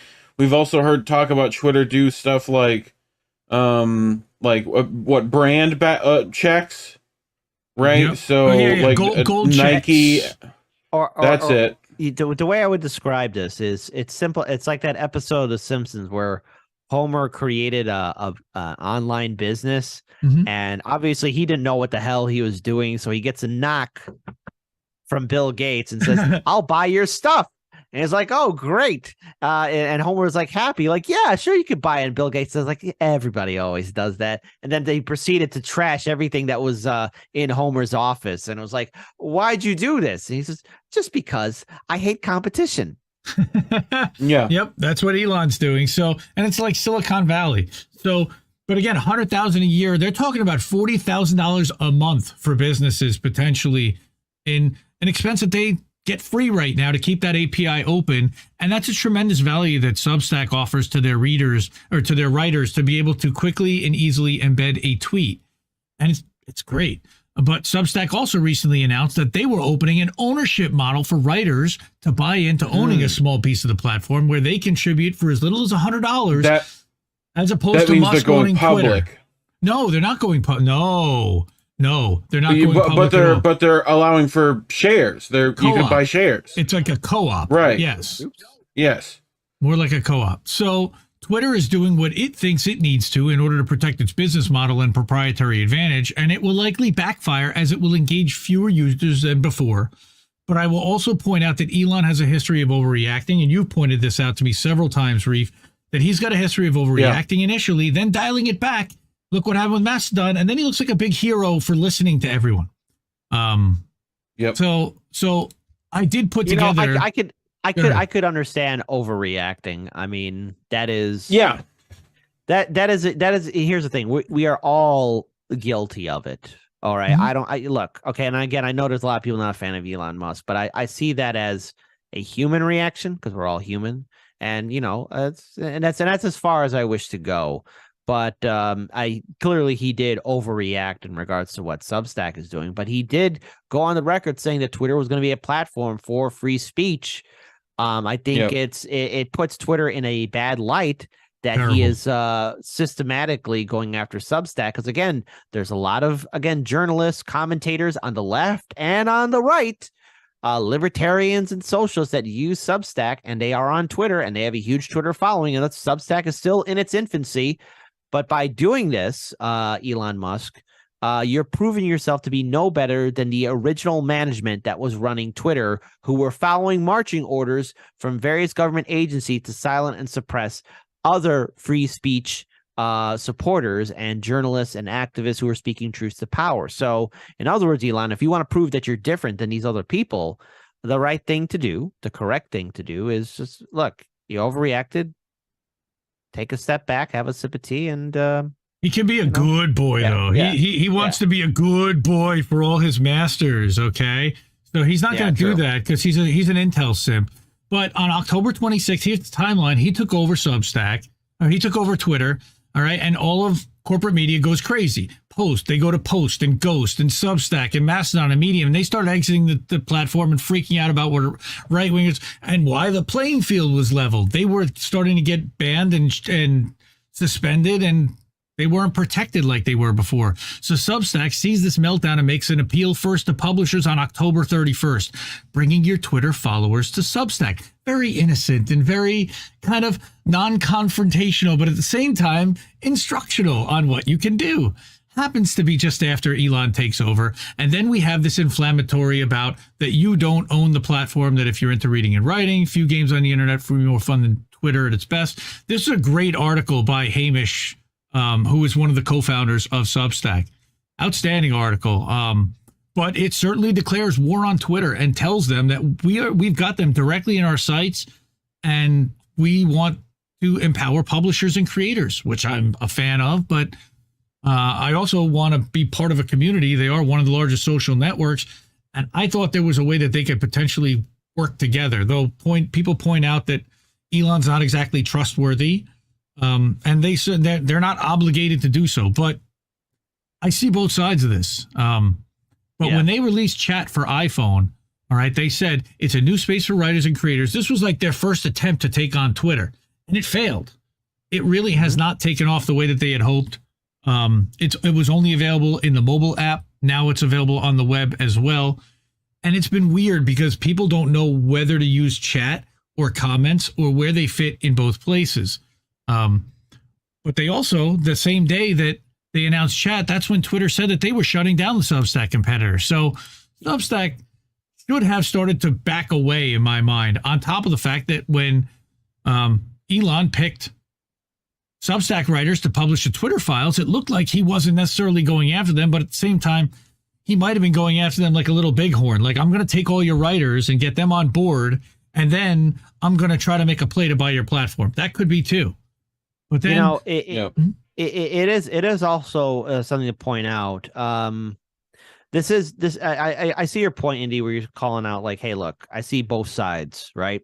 But on the other hand, too, you have to look at what people are also comfortable with, what people are used to. Yep. And, let's just remind everyone, it wasn't too long ago where MySpace was once something that everyone liked to use until Facebook came around, and it made people, it was more easier to navigate, and it was far more, I guess, easier. And again, I'm kind of going off with words here, but then when it comes down to Twitter, if you look at something like Mastodon, I mean, is it really competing with Twitter? Is it that new competitor? Is Locals, is Trump's social media doing any better? I mean, Twitter is a heavyweight. It all just depends on what people like to use. And if Substack can make something that's accessible and easy for people to use and understand and be part of their lives, then okay. Because we have to remember, we are bombarded with so many social media platforms, and sometimes people are burnt down. Like, I don't have time to create another account on another platform because I just don't care. Yep. So they expanded group chat to the web, and then Twitter announces the API access fees. Now, this was the big thing that few people really had not talked about, but they talked about different tiers, and some of the app developers for Discord and the like have talked about this. Okay, but what they're talking about, there's a free access with only write access, with write only, so you can't even read a tweet, with the ability to post 1,500 tweets a month. Basic, which is $100 a month, will let you post up to 3,000 tweets per month. That's like nothing. That's how much my account posts at the user level, or 50,000 at the app level. The read limit is 10,000 tweets per month. That's, again, minuscule. Then you get into the enterprise level, where they say it will cost upwards of 40,000 per month per reports. And they've got screen caps and what's happening. But here, various third-party tools have announced they'll be bowing out, which could see some of your favorite Twitter apps no longer working next time you log in. All right. And that's all because that API cost how much again? At minimum $100 a month and upwards of 40,000 a month, depending on how deep you use, how much functionality of the API and how many calls you're making per day, per week, per month is what they look at. I actually used to sell API services for the automotive industry, so I'm quite familiar with what APIs are and how this works. Like all the Discord bots are probably going to not do that anymore. Yep, they're all starting to go. There goes. Yeah, here, look, Sprout Social, Hootsuite now need to assess whether the new changes will up their costs. That probably. If we'll see that it's worth it based upon the $9.99 per month that they're getting subscription fee per account. And then they have advanced ones. But it's really important, API access tiers to be deprecated over the next. This could be also something that they pull back in time. But it's going to hurt a lot of people, and it's going to put a lot of people out of work too. But while shutting these apps down, these are companies, these are salaries, these are developers that are being paid and working off of this stuff Jobs. Now. Yep. Yeah. So on April 5th, Substack announces notes. Okay. And then the next morning, somebody posts, this guy, Theo, if you're wondering why Substack's being suppressed, it's most likely due to them announcing notes, which is a Twitter-esque feed-like thing, which is I showed you. Right. So that was, and then here's Chris Best. He's one of the founders, where he's reporting that Twitter was throttling links. Right. There's Hamish McKenzie. You can follow him. Chris Best is another one of the subscribers. Outstanding support. Hey, listen, folks, a lot of people in independent media are on Substack. There's a lot of stuff I want to be doing too, and hopefully I can be able to set up my own Substack too. More on that later. There's a lot of stuff that I'm working on, but I'll talk to you about all that later on too. But there we go. It is what it is. So that was really the whole article that I wrote out, and I have a lot more. I had not, I didn't want to tell you that was already kind of long in itself, and I just thought it would get lost. but I was trying to like explain more in plain language rather than giving a timeline. But I was like, you know what? Let me just put the timeline out there, start that. But it was more like, look, I use Twitter for certain things, right? To engage with people, gauge public sentiment, depth of knowledge about a story, or to fight with corporate stooges that are purveying such narratives. And many journalists and government officials have active accounts on Twitter. And instant publishing allows for real-time reporting like nothing else that's existed before. We're also fighting with fanboys and girls that get confirmation bias by watching MSDHS and Fixed News and others. And Twitter allows any random everyday worker to message a powerful or famous person with the very real potential opportunity that your message is going to get seen or heard, maybe even responded to. I personally get more out of the what they're really upset about. Yep, DMs. And group DMs. Yeah. I agree. Like that has the biggest value to me on Twitter, like more than the news feed, and which is clogged with sponsored posts. My private DMs and group DMs, that's like where 3/4 of my Twitter time is spent. But since Elon bought Twitter and took over, there have definitely been changes to which users were getting messed with, and the corporate media personalities friendly to establishment corporate uniparty, which is comprised of both Democrats and Republicans, started to experience what those who've been challenging narratives for years have been going through. So I started to write this up. I'm like, this is just going to become like this epic thing, because you also have to take into account Taibbi testifying in front of Congress and the backdrop of corporate media going after Matt Taibbi and going after Substack writers in general. That's the thing I was going to bring up. Yeah. That with like really Mehdi Hassan talked to Elon and told him their like spell check and grammar check on Substack isn't good enough. So, look, Mehdi Hassan is the same guy who gave a lackluster defense of Julian Assange, saying, you don't have to like him. You don't have to like Julian Assange. But, it's kind of bad what's happening to him. But as we'll go into detail about who he truly is and what's happening to Julian Assange. So Mehdi Hassan, he's there with the establishment, BS, DNC.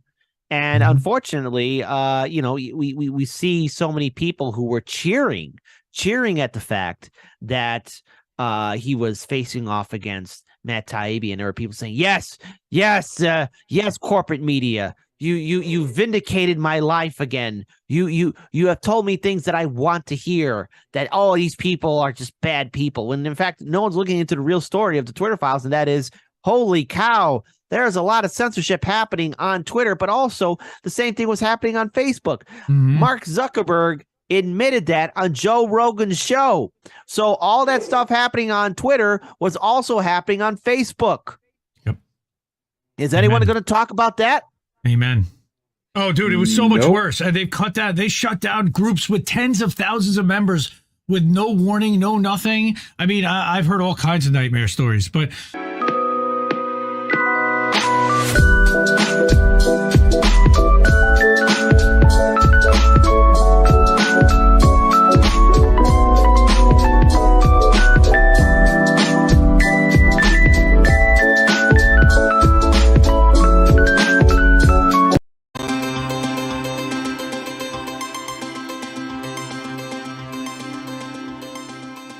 So we got 3 stories instead of 4 because there's going to be 3 of us. We got Joe. Oh, shit. Joe's in the house. Oh, boy. All right. What's up, Joe? We got Joe. So let's talk about Joe. So first off, Crab outdid you, Joe. When it came to this article, Crab, he nailed it. So this is, you never go full shit. So this is what we're doing here. But I had to pay homage. And this was Joe's, and I was gonna go with this one, and then Crab. Yeah, Crab got it beat. Crab people. Right. So Crab people is he won out tonight on that one, and we'll go back to our first article, which is from a friend of the show. Most of you know him as Crying Grim. Some of you know him on an incredible name. Yeah, some of you know him on, and that was his Twitter handle. Some of you know him on Telegram as Pericarditis. Yes, pericarditis. Yeah, they're very funny. And on Substack, he is Rich Slutsky. and his Substack is Counterspin, Lies, Damn Lies, and Spin. He's been doing this for a while. And so he wrote this article about the public square, and I thought it was really interesting because I'm a Substack fan. He is also Really? Really. We would have never guessed. I've never talked about it, and I've never showcased it. Not or never once. done anything with it whatsoever. But he wrote this article about what? You can Substack, bro? Do you even? Do you even Substack, bro? Like, all right. So if you click on the three dots, you can cross-post this to your audience, by the way. Put a little note and send this to any one of the Substacks that you control. And I will be doing that because this is a really good article that I think every one of the people that subscribes to my newsletter should read. So what he's talking about is why Substack is stupid to make all the same mistakes of its ideological predecessors and why getting uppity with me or anyone else won't fix that problem. So this is an interesting little drama that happened. It's what's playing out on a larger scale. And that's why I wanted to bring it And here. look at that Gutenberg. That is. So he's talking Got about that the whole spinning wheel. Gutenberg. Model 9 Gutenberg. That's the early printing press. That's correct. The Gutenberg. So the printing press, he says, Rich, was a marvelous invention, wasn't it? Clean, properly spaced text on demand, easily replicable with minimal tooling and knowledge required. All you realistically needed to do was typesetting, cranking, handing out of dictum.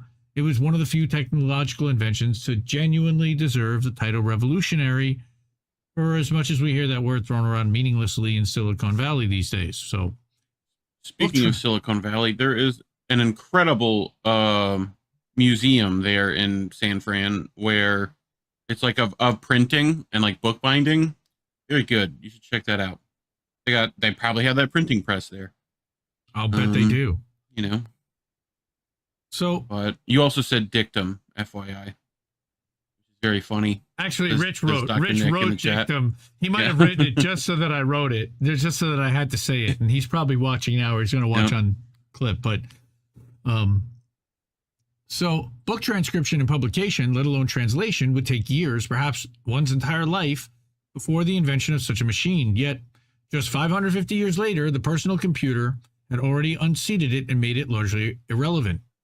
The internet, global commerce, digital media, photography and art, 3D rendering and sculpting, music, and perhaps most importantly, instantaneous bidirectional text, voice and video telephony, communications, iMessage, Facebook. That stupid email from your HR lady that you forgot to reply to, and now you can't bring your fiancé to the company picnic. Modern life is pretty marvelous, I admit. For as many gigabytes fill our drives and terabytes that we transfer person to person and for personal edification. And it's funny, I did a whole thing on notes and we were posting our screenshots of our inboxes just to see who won and who had the most unread messages in their inbox. I think Brooke Hines won. She had about 96,000. I think it was about 96,000 for Brooke. Yes, it was Brooke who decided. So it can be a hazard, both physical and moral. It can be used for moral and good. It can be used benevolently or with indifference, and it can be used for nefarious, and of course it can be used for personal gain at all costs and any expense. Much like the printing press and handing out copies of your dictum, nihil sol sub novum Latin, there is nothing new under the sun. All right, so in this piece, which I'm counting here, he's counting as a follow-up to his stack published this time last year, which was Lies, Damn Lies, and Subterfuge. He links that there, and I'll link this in the description afterwards. Where he noted that subnovum. He noted that a Substack, thank you, a Substack employee was either wittingly or unwittingly repeating nonsensical denialism regarding fascist organizing, both in the citizenry and military ranks in the Ukrainian state. So now he'd like to tie that together with the year since, i.e. the events I think were notable here on Substack, the direction I see Substack ultimately taking in the years to come, why that matters to you, the end user, or I roll Substack reader, the person reading this. What he's lamenting there is the word Substack reader. That's what Substack is focusing on as the people who consume the content on Substack. They're calling them readers. Readers. Yeah. I would call them subscribers. I would call them fans. I would call them more than readers because they do more than reading. I mean, it's like classically with the articles. I understand that because like that's what you're doing. You're reading. Right. You know, that's like classic article speak. You know. Sure. You know, so, riddle me this, reader. So like that kind of nonsense. Yeah, Rich wants to note that he's not a Substack employee, investor, or contractor of any kind. He has no business dealings beyond having a Substack. Likely story. Right, which is hosted there for free, gratis. With my very many thanks to the Substack team for what I see is nothing but a pleasant experience. Even the iOS app is up to par now. I have nothing but good things to say for more than a year now, and I'm thankful for the time and space to say the things I'm genuinely permitted to say here. Which is so sad that he even has to say that, but that's true. He says, I have social and speech freedoms here that are unrivaled by any other social media platform, and I cannot call enough attention to that. The fact that I feel comfortable enough to write this piece without fear of retaliation beyond maybe a snarky comment is remarkable. Please don't abuse my trust. And he's speaking to the people at Substack there. Please take this as a constructive, not destructive. I want nothing more than to see this platform succeed in a way Mastodon or Tumblr could never. And I want to see that, and I want that success to cement it as a market leader. But to do that, this is the headquarters for Substack. This is 111 Sutter Street, Wired for Sound. So he says, well, before we do that, Colin, I know you've done a little bit with Substack. What's been your experience using the platform? Have you looked at notes at all? Have you? I really don't use Substack that much other than for a moment. You encouraging Reef and I to, share our clips and live streams there. And then, obviously when we did our article on Chris Smalls last year, obviously that's what we used. Right. In order to share the load and write that article. I probably would use it a lot more, to be quite honest, but I think just with Facebook and Instagram and Twitter and TikTok, like it's a lot. And it's like one extra thing that you have to think about in terms of, and we do have a community that knows of who we are due to Substack, but I just don't think of it because you guys know I am very active on Twitter. That's probably the social media platform I use the most. Yep. It's just a lot to think of all of those other things in addition to Substack as well. Oh, hell yeah. It's a lot of time and a lot of, look, platform whack-a-mole, I'm with you. It's absorbing you have to, and again, you're on Facebook, Instagram, and Twitter. That's a lot. On TikTok, that's a lot to manage on its own. I feel right. you. Right. But I think really the other thing is, I think people know it mostly now as more or less blogging or like articles, especially for journalists who are able to, they have a platform where they're able to do that. I don't think it's really a social media base that people are not really privy to, at least yet. So I don't see, right now, it's not quick and instantaneous like Instagram or Twitter, which I argue Instagram is more focused on pictures, and Twitter is kind of focused more on words. I think Substack is definitely a lot larger than Twitter in that respect, but I also kind of associate Substack as people who write on a regular basis, which I don't. I will write something of quality when I have to, but I generally don't. So I think that's kind of where Substack is not really as prolific compared to the other, because it's not, I wouldn't say it's easy, but I think it's definitely more of you being a writer that is what I kind of consider it used for, and not everyone really likes writing in a way of writing like a blog post or an article or something Sure. like that. I think that's what it's mostly known for. That, and yes, there are other features on Substack that you can use it for, but I don't think those are as popular on the platform as yet. Yep. Yeah. No, look, most of what I do, I don't do writing nearly as much as embedding a video and sending it out to an audience. And I know you guys can do that, but and I push everyone to doing that, and I do it for everyone. And like every week when I'm doing these updates, I've got INN News in there. So even though you're not doing it yourself, you're on there anyway. So that's cool.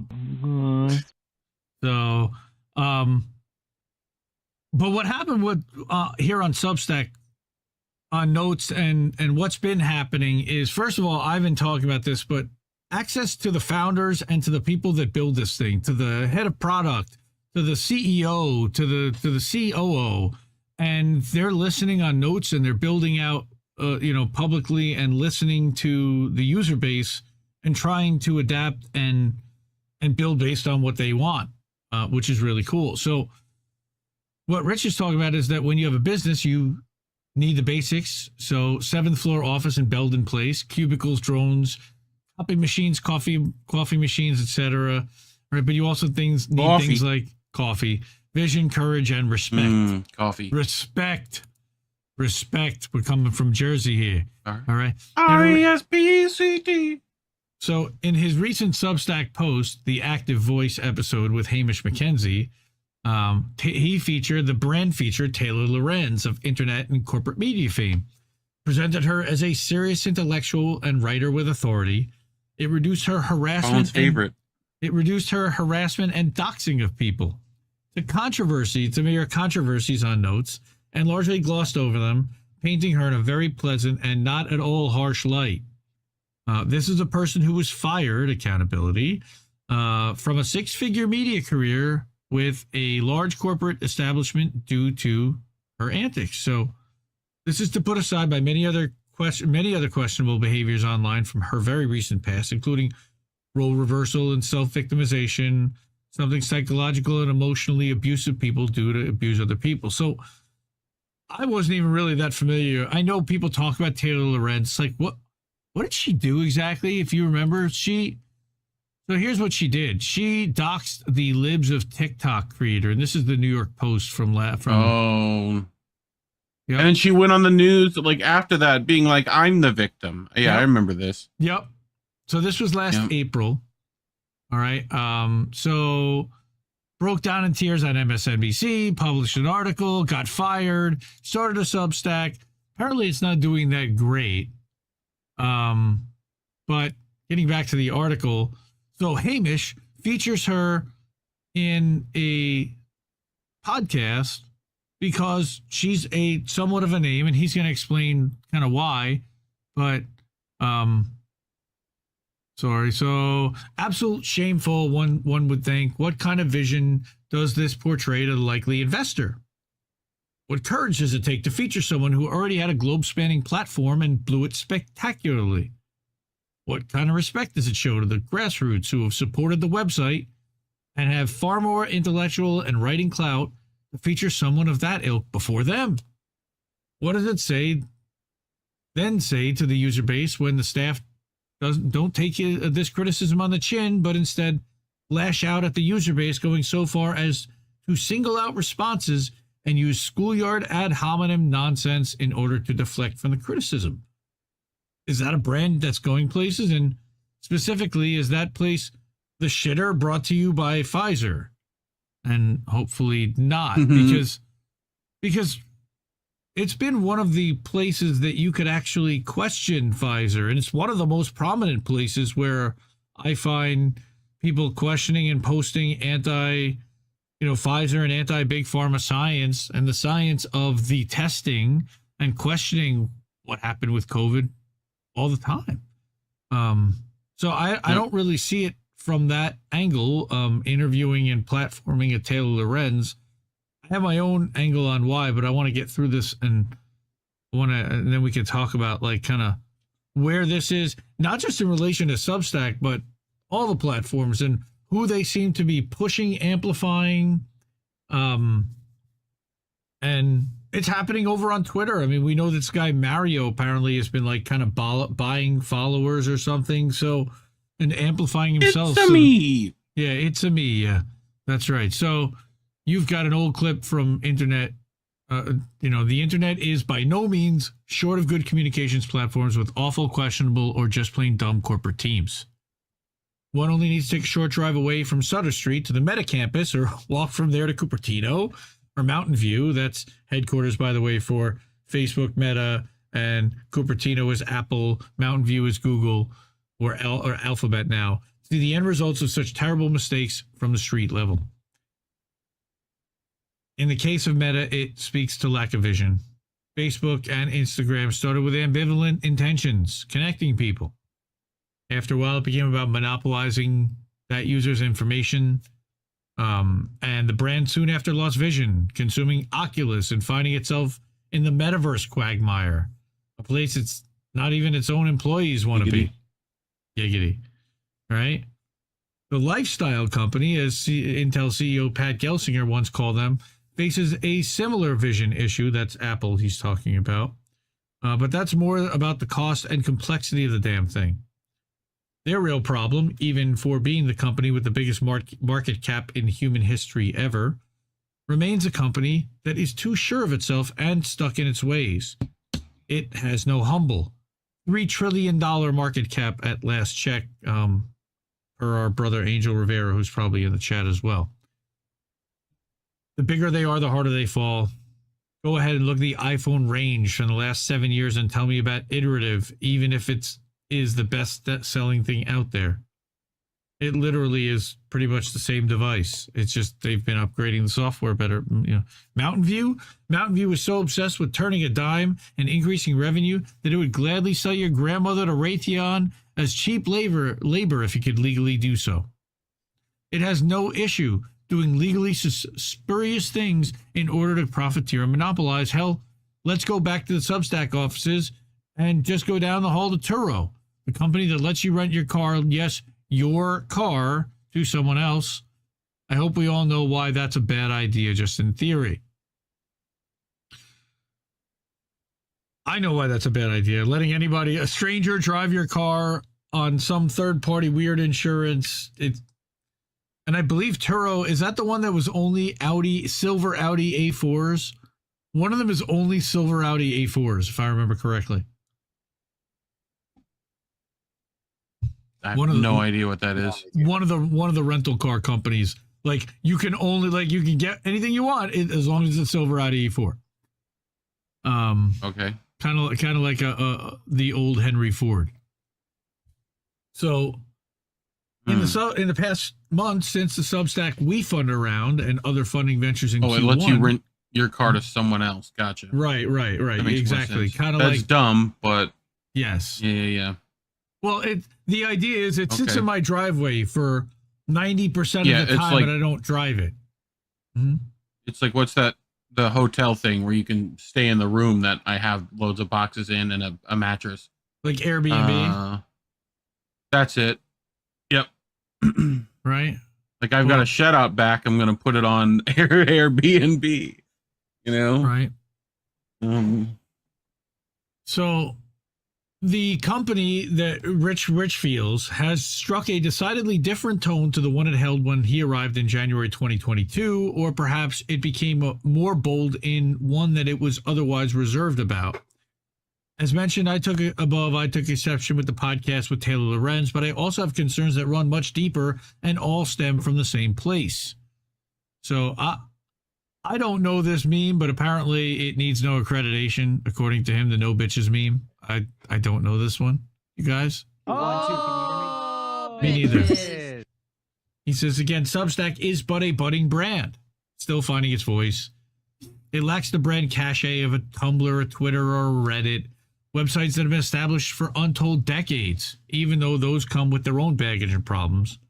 You won't see "Find us on Substack" written on your breakfast cereal, but you might see the Twitter logo.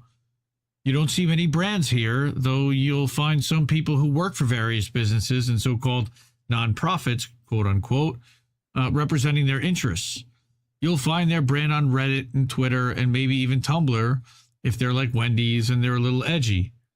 Why do brands do this? Well, in the hope of enticing new patronage. They want to expand the user base because it's profitable to use that as leverage to market to others and entice funding.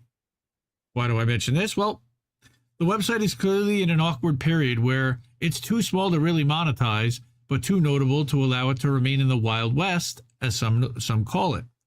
In order to grow the base, the orthodoxy must be followed, and speech must not be curtailed, must not just be curtailed, but the conversation steered in a specific direction.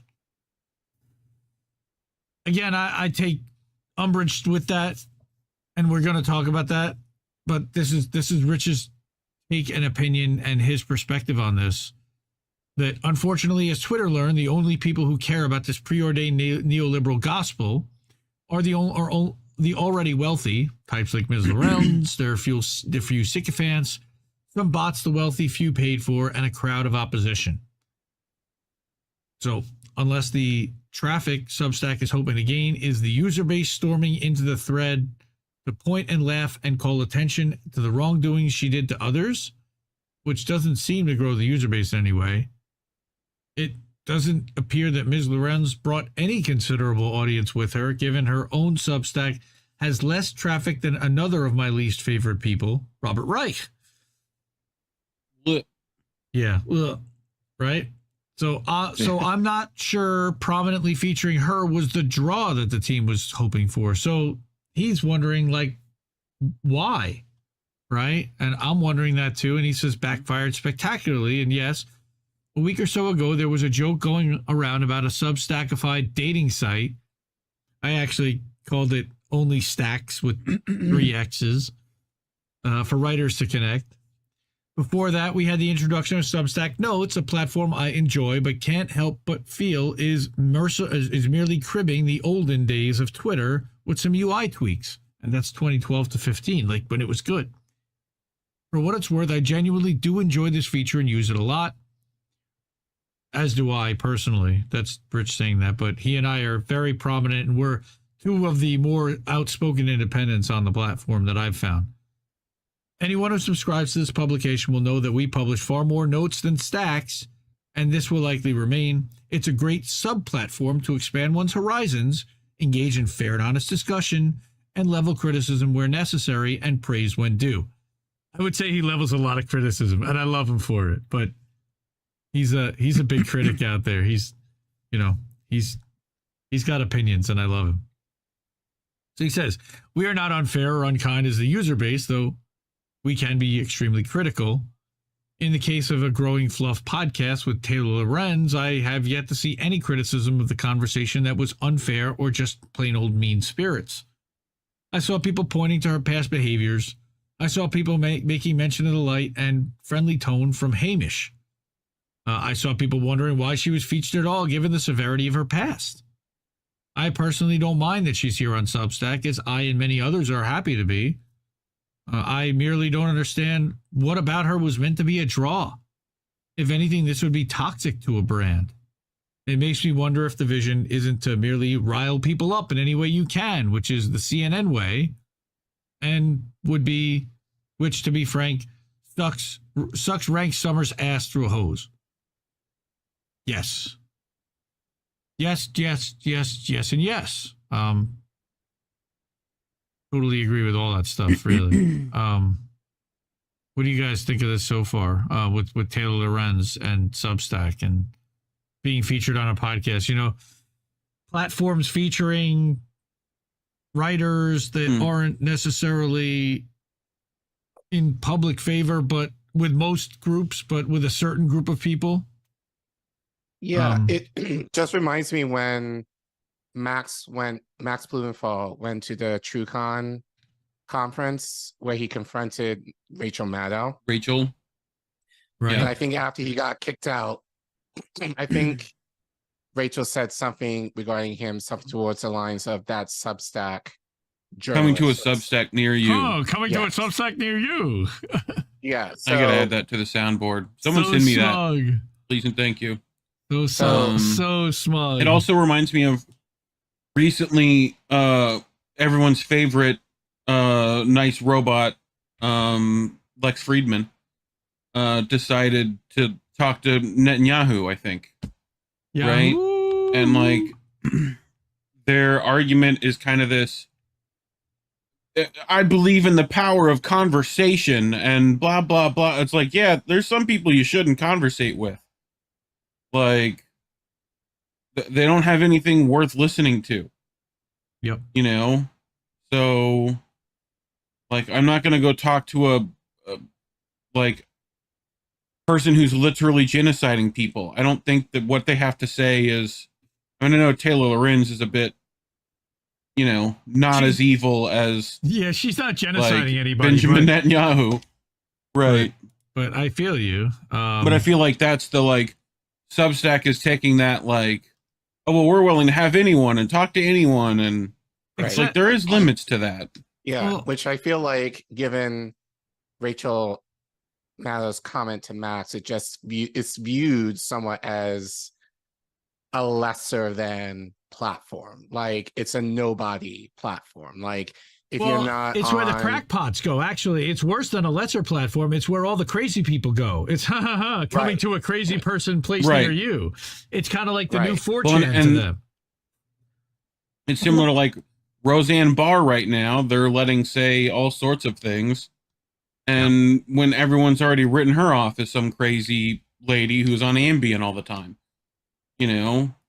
So I just remember her grabbing similar to her how they crotch. did with Alex Jones. She sang the national anthem for the San Diego Padres and then grabbed her crotch and spit like she was a baseball player. And everybody totally did not get the joke. And they thought she was being totally disrespectful to America. And I thought it was great. And she got destroyed for it for years. Oh, it was so bad. Well, also at the same time being canceled over everything that she should kind of know better, but you know, whatever. She does it anyway. Yep, because she also has made a gazillion dollars in her life, you know, with the Roseanne show and doing all the syndication, and that doesn't make what it used to anymore. But that's why, interestingly enough, talking about that, the Hollywood strike that's going on right now supports SAG writers and all that stuff. Solidarity with the with everyone that's on strike and all the workers, because we love and support workers, and we're going to talk about workers later. Bert, let's go back to this for a second. Nate Silver, another one, 538 founder. So he left. We know got laid off by. He got let go by Disney, right? Substantially impacted 538. So he just wanted to post that again because he doesn't like Nate Silver, and I don't think a lot of us do. But just as things seem to be going well, often they can end poorly. So what I was going to say was, I don't understand why they need to feature this group of people. And I'm going to talk about exactly why I think they're targeting this group of people after we're done. But just as things seem to be going well, often they can end poorly. It's always such innocuous. It's always such innocuous things. Slow Boring by Matt Iglesias receiving a Substack recommendation recently was also nothing short of disappointing and depressing, though at least the title of the publication neatly describes the writings contained within. Slow Boring, yep. Iglesias was one of the biggest loudmouth neoliberal water-carrying trolls on Twitter from 2015 to 22. And only after things became so obvious with Joe Biden and his administration as to be unable to avoid it, did he have a change of heart and a coming to Jesus moment a la Peter Dow. Okay. Nate Silver of 538 fame was featured as well for his achievements in getting the 2016 election totally wrong and getting fired from ABC Disney. Robert Reich got a special purple check mark because his face turns the same color when someone mentions Donald Trump. It's a veritable, oh God, not them too, of neoliberal fuckwits. And while I welcome having Substacks and being party to this website, I question the judgment of featuring them on Active Voice over far more deserving people. And I think he might mention some of them. That I agree with. Yep. Right. So who at Substack is looking at the corporate media lanyard neck loser list and the DNC Services Inc. C- list after 8 years of media and political failure and thinks, yes, this is what's going to drive traffic to our website. It worked so well for Twitter and CNN from 15 to 22. We should give it a go. I want to meet this person and pick their brain for a while, because this is like betting on a horse that already lost, died, and was beaten to death by the betting public. At this point, tying your wagon to that brand is a surefire way to kill your brand and drive away any loyalty to it. Kiss of death, really. So, all told, aside from the jokes and cutesy quips and offhand remarks, I'm just eagerly waiting for the content moderation shoe to drop. It would be the last nail in the cradle-sized coffin. That would be the point where we exit this platform and find another space. And I'm shocked that they haven't had the media's goodest boy, Brian Stelter, on the podcast, though I'm fully expecting that too. So that, again, is from our friend Crying Grim.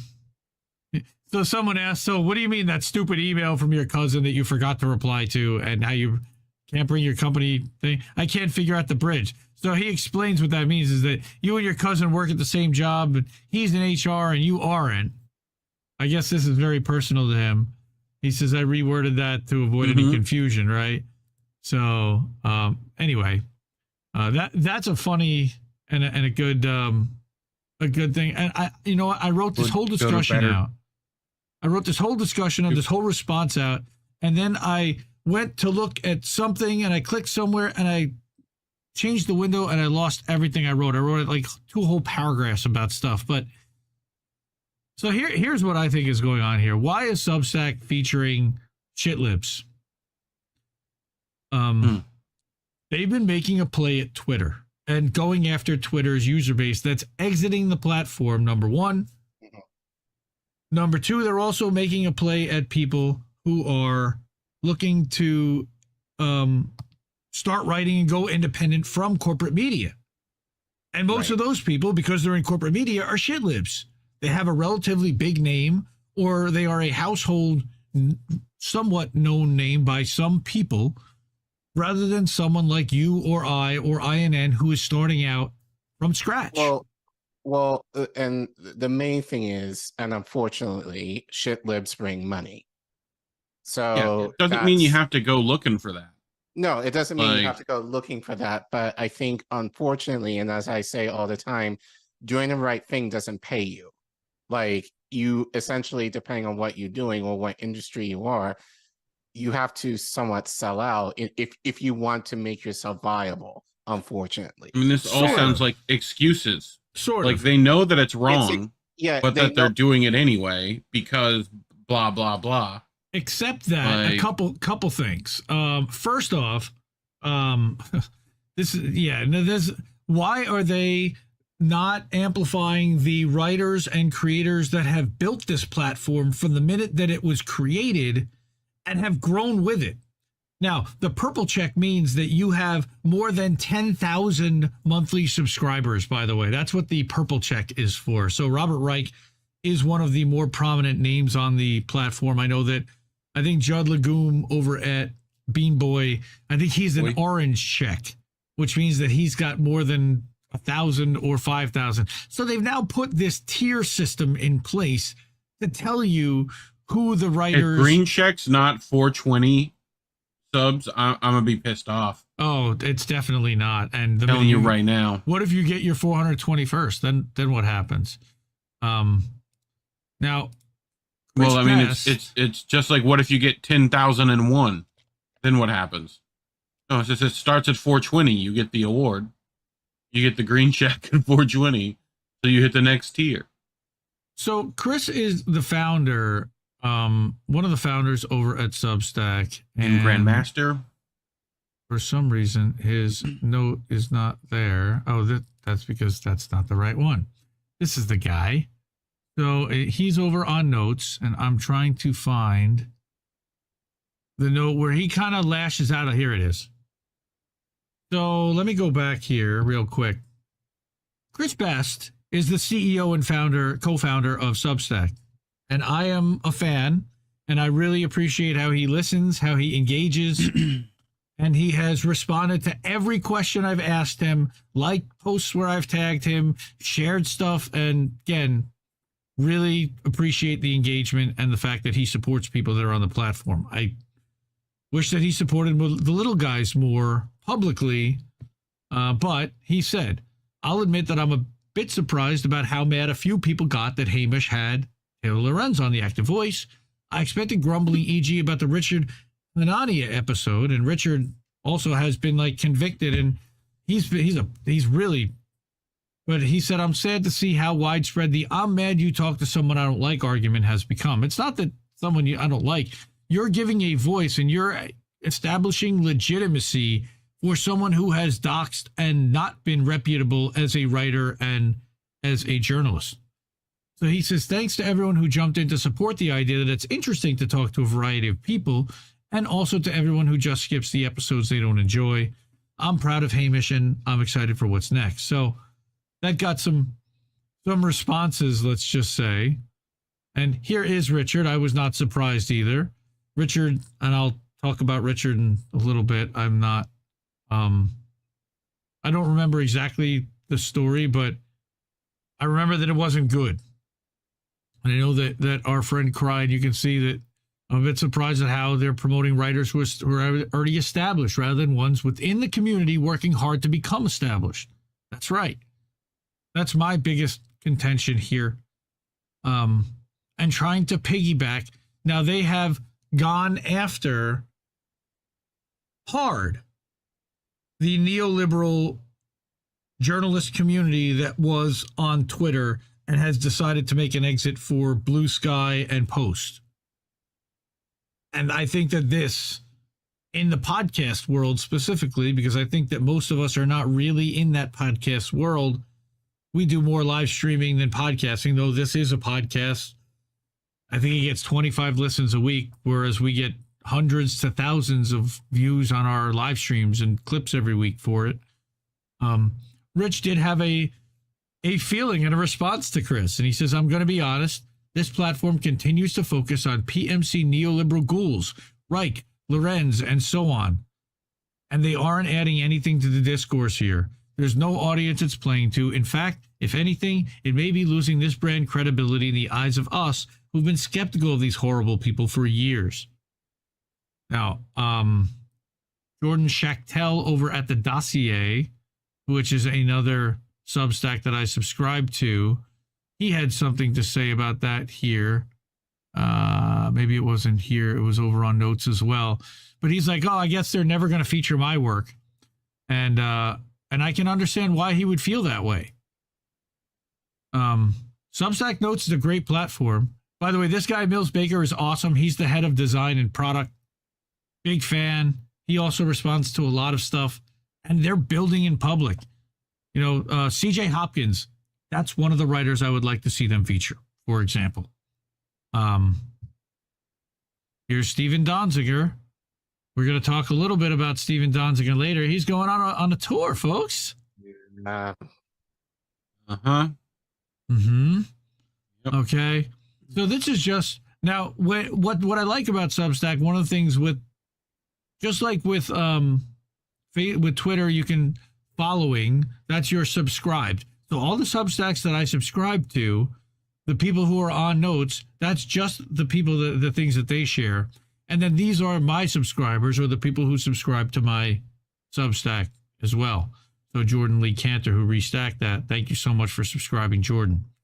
All right, so I think that they're just trying to appeal to a neoliberal writing community that has a mass audience because they think that it's going to attract more people. But I don't see the MSNBC Robert Reich audience as one that's coming to Substack and Substack Notes from Facebook. Right. I don't see that either, because as I said, like, unless I don't see it, I feel like Substack to me is like Twitter on steroids somewhat. And I think what is appealing to those platforms is that, at the exception of TikTok, where you have to take time to kind of create clips or whatever, like Twitter, Instagram, Facebook, what's good about them is usually you put a picture or you have a few words of text and that's it. It's relatively quick. Substack, depending on what it is, it's more work. It can take more time. Yes, it can take more time. And so I feel just with that, I don't think, because people want to have it done within a few seconds. And if you can't do that within a few seconds, I don't think it's going to have the same appeal. I think it works well for us in what we do because we use it more as marketing, because I think essentially our clips are essentially the articles, just in more visual format. But most people are I also think... Go ahead, Reeve. Well, I was agreeing with you mainly. Most people are not... It's like the little things, right? Like, people are real fickle animals, and if there's like any roadblock to the dopamine that they're trying to get, they're not doing it. Like, even if it's like, I've got to go first, I've got to search Substack. I got to want to do that because you're gonna have to, because Twitter's not gonna let you see any links of it if you're already on there. Like, you then have to then in a separate location in Substack itself, or you have to go download the app, which is another step, right? Like, there's this notes platform that they're trying to push, which is great. Like, supposedly, like, to the 5 people that are on it, there's more than 5. I mean, Caitlin Johnstone's on it. CJ Hopkins is on it. Matt Taibbi's on it. Yeah, because they were already on Substack. Right. No, it's not. So bringing for them, new people, it's not bringing new people into Substack. It's one step. Agree. It's basically It's Twitter inside Substack, effectively, for Substack writers and people to be able to I've found and connected with so many new people thanks to notes that I wouldn't have ordinarily done otherwise. So it's certain, and it's helped grow my Substack as well. I do see them. I don't like how they're showcasing. Yeah, I just think it's still too niche. And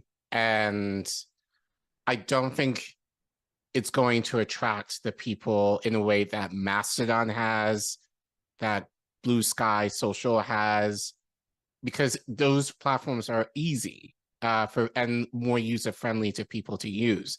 The idea for Substack generally is, and I think again for us, it works for us because we're able to put up a clip, and have that be essentially our article. Most people are not going to do that, and they're not going to necessarily spend, it's like essentially like a live journal, and even with that, I would argue that it attracted some people. It's not going to have that broad appeal unless Substack is going to design it in that way. But then if you do that, it's just what happened with YouTube. It was more or less where people who were looking to create content were able to do it, and then it became what it is now. It's become more mainstream. It's become more socialized now. So no, not socialized, but it's basically become more corporate now. So so many YouTube creators, not even in the space, but just generally complain how restricted they feel in terms of the content that they can create, just due to all this, is a lot more strict now. Whereas back, basically in the early 2010s when it started, it was a lot more freeform and a lot more variety and a lot less restrictions of what you're able to do. So I get the argument here, and I'm not sure if you can make it a happy medium necessarily, where it can be more user-friendly without changing the vibe of Substack. So Dr. Nick, it's tricky. Dr. Nick is asking who's their target audience, and the truth is that Substack is just literally like a vehicle for anyone that wants to create a Substack. So Aaron Brockovich and Popular Information have Substacks, but also Mark Crispin Miller and tlib, The Last American Vagabond. The Convo Couch has a Substack, and we've gotten Hardlens to open up a Substack. But Caitlin Johnstone that's one of the main platforms that she writes and publishes on. But she also embeds her SoundCloud, and you could also listen to watch the YouTube video right on the Substack. That's the idea. Is that I look at Substack more as like a WordPress type of publishing platform that you can put audio, video, images, embed stuff from different websites, schedule, engage with the community, have comments, and then share it to its own social media as well as to the broader social media. Now Twitter's pissing, they're having a pissing contest. Twitter's blocking links. So what do? They give you images to share on Twitter to kind of get around that.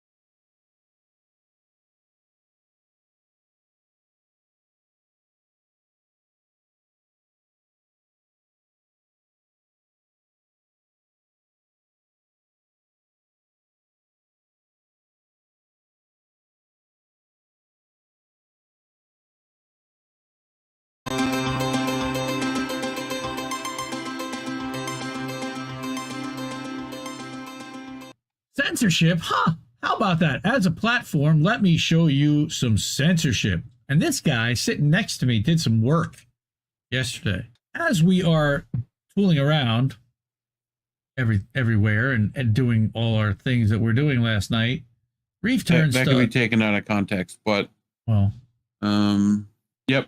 I go to YouTube, and while we were trying to push out stuff because of what's happening in Palestine, I figured I'd put together a list of all our Palestine coverage from INN News. I go to the channel, I search, and suddenly click into that and go to the first one.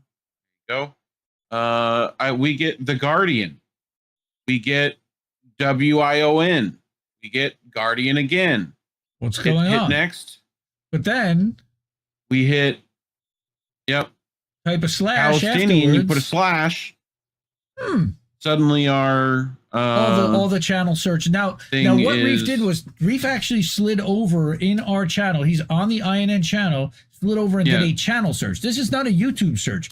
This is specifically searching our INN channel for content on INN.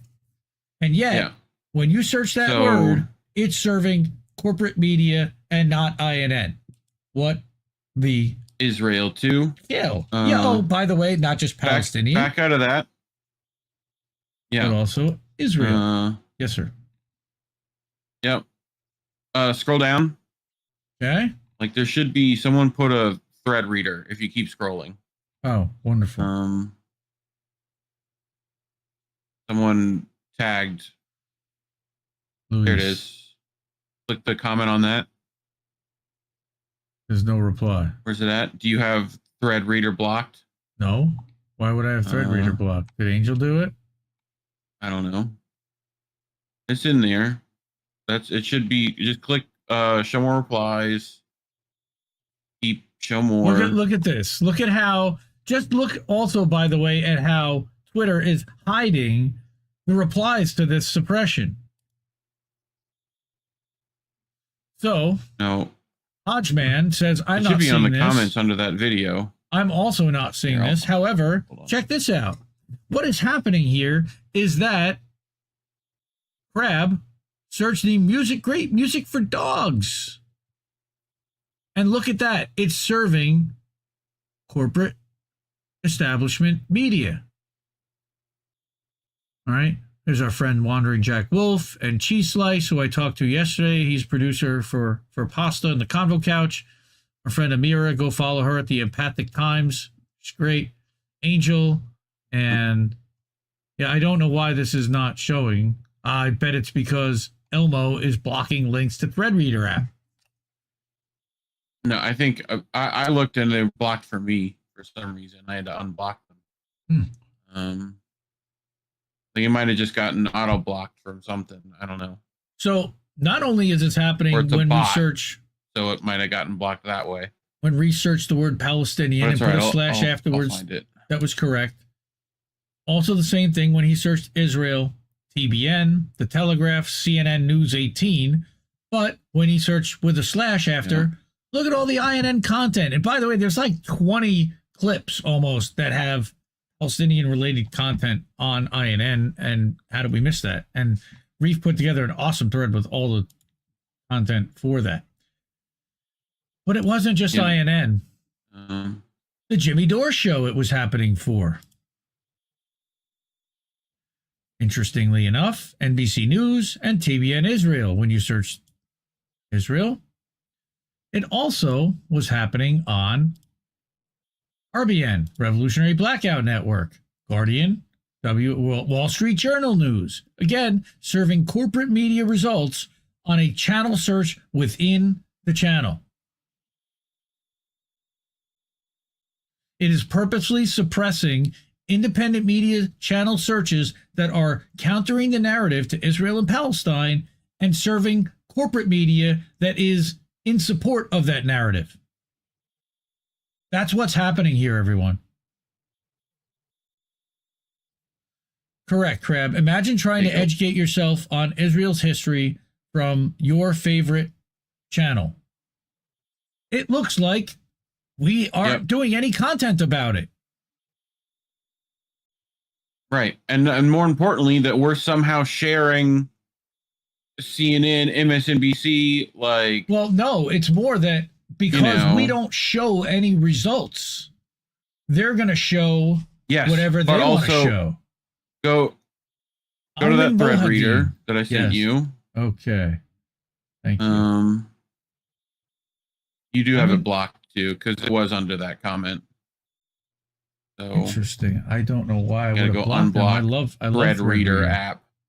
I love thread reader. So yeah, I think it might be So here are the INN links. Here's the Jimmy Dore show. Jimmy Dore one. Yes. Click that first image, right? So Israel declares war after Hamas, right? Like that's for Israel. Go Unprecedented to the surprise attack, right? Right. Okay. Right. Go to the, and then you click his, and he's got like RFK debunked on Israel, Palestine, right? No one will talk to Israeli reporters at World Cup, right? New York Times, right? So it's a very different narrative that you're getting, of course.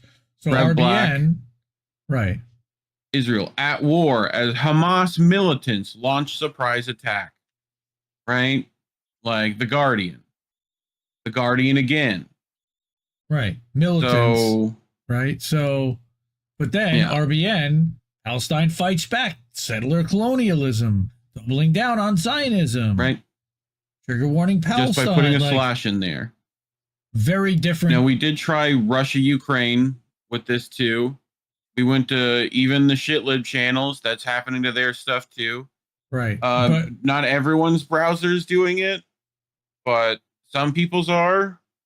I know Coding Kriggs, who's running the Door Discord for me right now, said it when I put in Russia and Ukraine, it was fine. When he did, it was doing similar things to this. And he's in Canada. Maybe this is a new feature they're trying to roll out. Right. So. But look, literally, Hardlens, Convo Couch, Gray Zone, Sabby Sabs, Revolutionary Blackout, Jimmy Dore, all have something in common, don't you think? They all challenge. Click that Gray Zone one. They all challenge. Yep. NATO talking points. Yeah. So. Again, Hamas militants infiltrate Israel. Palestinian militants. That's ABC. Wall Street Journal. And So here's Norman Finkelstein, the Gaza assault, a disaster for Israel while Palestine solidarity is revived. That was 2 years ago. This is look not at that. what Look happened. at that second one.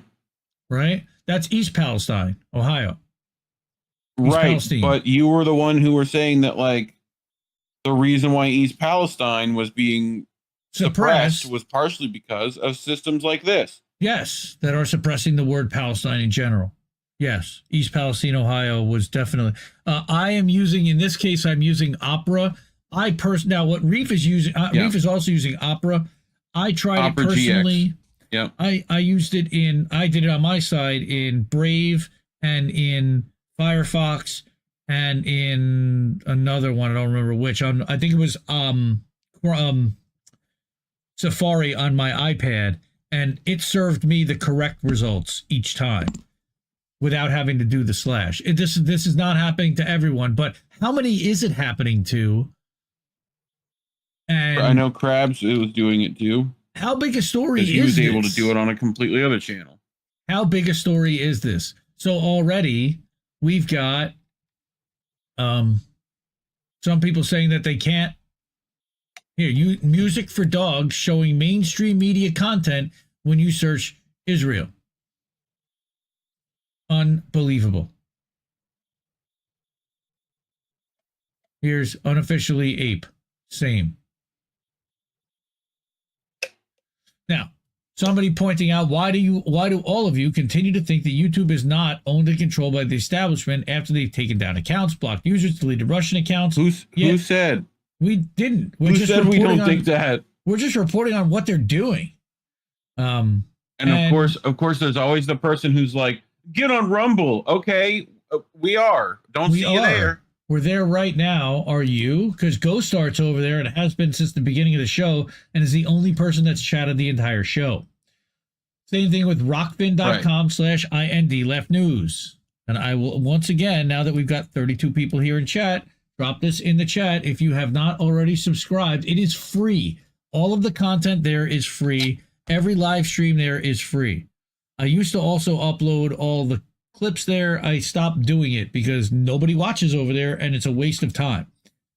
So if people started watching over there, I would put more content, but nobody seems to want to go over there, even though it is totally ad free and it is totally free to watch. There is no other platform that does that. I don't get why people don't want to go to Rockfin. Yeah, the app is kind of weak. The website is meh. The chat is clunky. It's not really that people will go sometimes for a specific thing, but it's like people are here on YouTube as an ecosystem. They're just here. They go onto their TV, they go to YouTube, like it's just convenient, you know. So shout out to my Rumble fan. Wait, chat is disabled. What happened? I guess I closed the window. Maybe we got more people chatting over on Rumble that I didn't see yet. So hi Rumble, if you're over there, if you're out there in Rumble land, let's go to live and see if we are showing as live. That would be good. Hopefully we are live on. What? You got to be kidding. We're not live on Rumble? No. Come on. Yep. I guess somehow something didn't fire. It's not showing. All right, we'll fix that tomorrow. I don't know why. Did you not put the stream key in? Is that what happened? I did, but I probably didn't. Okay. Knowing me. Whatever. So. But we normally are on Rumble. So. There is some major YouTube screwiness going on. Yeah. And Reef is catching it, and we're seeing it, and we're just reporting on it. Keep your eyes open. Tell people about this, because if nobody knows about it and they're just suppressing it,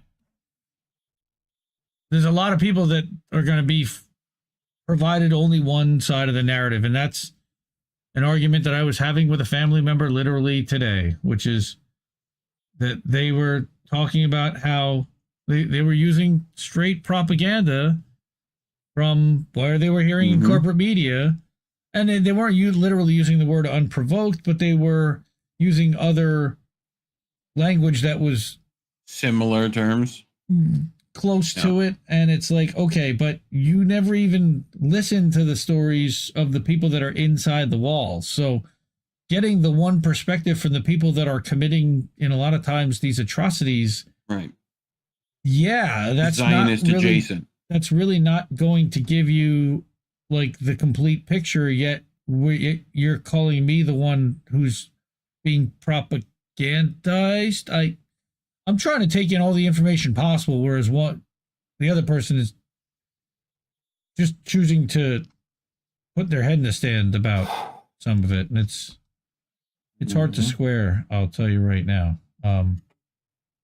So having a hard time with that. Help me, Tom Cruise! Seriously, Help you, Jewish God. we could use some Tom Cruise. Tom Cruise with the fire at me. Where is it? Tom Cruise using witchcraft on me to get the fire off me! That's right. We need Tom Cruise to use Help that. me, witchcraft. Allah. Help me, Allah. Ah!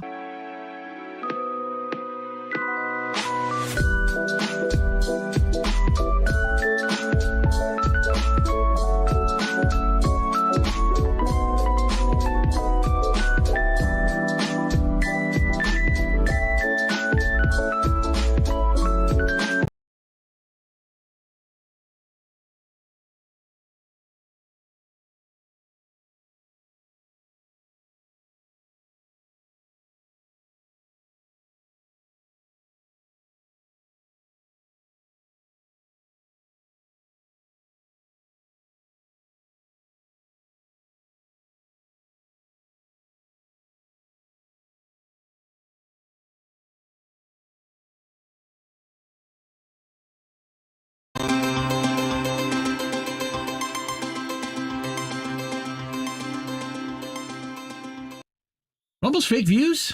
Really? Is it? I don't know. So, a YouTube rival. So what is Rumble? They're a YouTube rival. Everyone in chat here really knows about Rumble. You probably watch some stuff on Rumble. We're streaming live to Rumble right now, actually, among other platforms. People love to talk about it, but how many are actually using it? So here's what we're going to do. It says fake views. Shout out to Crab for the thumbnail. You have fake views. So let's talk about Rumble. You are fake news. As someone who's been amplifying and creating anti-capitalist, anti-imperialist, independent media for the last few years, I've seen YouTube censor plenty of creators. Channels and people I watch have been demonetized, like the Convo Couch and others. Others have been temporarily suspended for TOS violations that are never clear, including Indie News Network themselves. A few were outright kicked off YouTube and how their channels and content erased. Like, I know Jimmy Young has had like 4 channels knocked out, and tlib has had a bunch of channels taken out, and they're coming for the independent review too. I have 70 alternative accounts. Every time that happens, there are inevitably a bunch of people who suggest they switch to Rumble, which is also Wall Street owned like YouTube. I wanted to mention that. All right, but has positioned itself as much more hesitant to censor content and creators than YouTube. I also want to say that Rumble, in addition to Rockfin and Odyssey, are 3 lesser-known platforms that cater to political independence, those who question government narratives, and video creators and publishers who fight the corporate media apparatus. Rumble has developed itself a reputation for catering to right-wingers, but a platform is a platform is only comprised by the creators who choose to publish to it. I've heard similar accusations thrown at Odyssey and at BitChute, another video platform that refuses to censor creators. We have channels on all 3 platforms for both Indie Left Media, right, as well as Indie News Network. I think Twitter automatically blocks one of those, isn't it? BitChute? I believe it marks BitChute links as unsafe. All of them have their benefits, drawbacks, idiosyncrasies, and challenges to work with as a content creator. So I wanted to write this from the perspective of someone that would not normally write this and give a little inside baseball with it as well. None of these 3 come even close to the number of viewers, engagement, or chat volume as YouTube for the same stream. because we stream simultaneously there. Right now, we've got more than 30 people watching on YouTube, and I can tell you that we don't have that many watching over on Rumble or Rockfin and Odyssey. We don't stream live.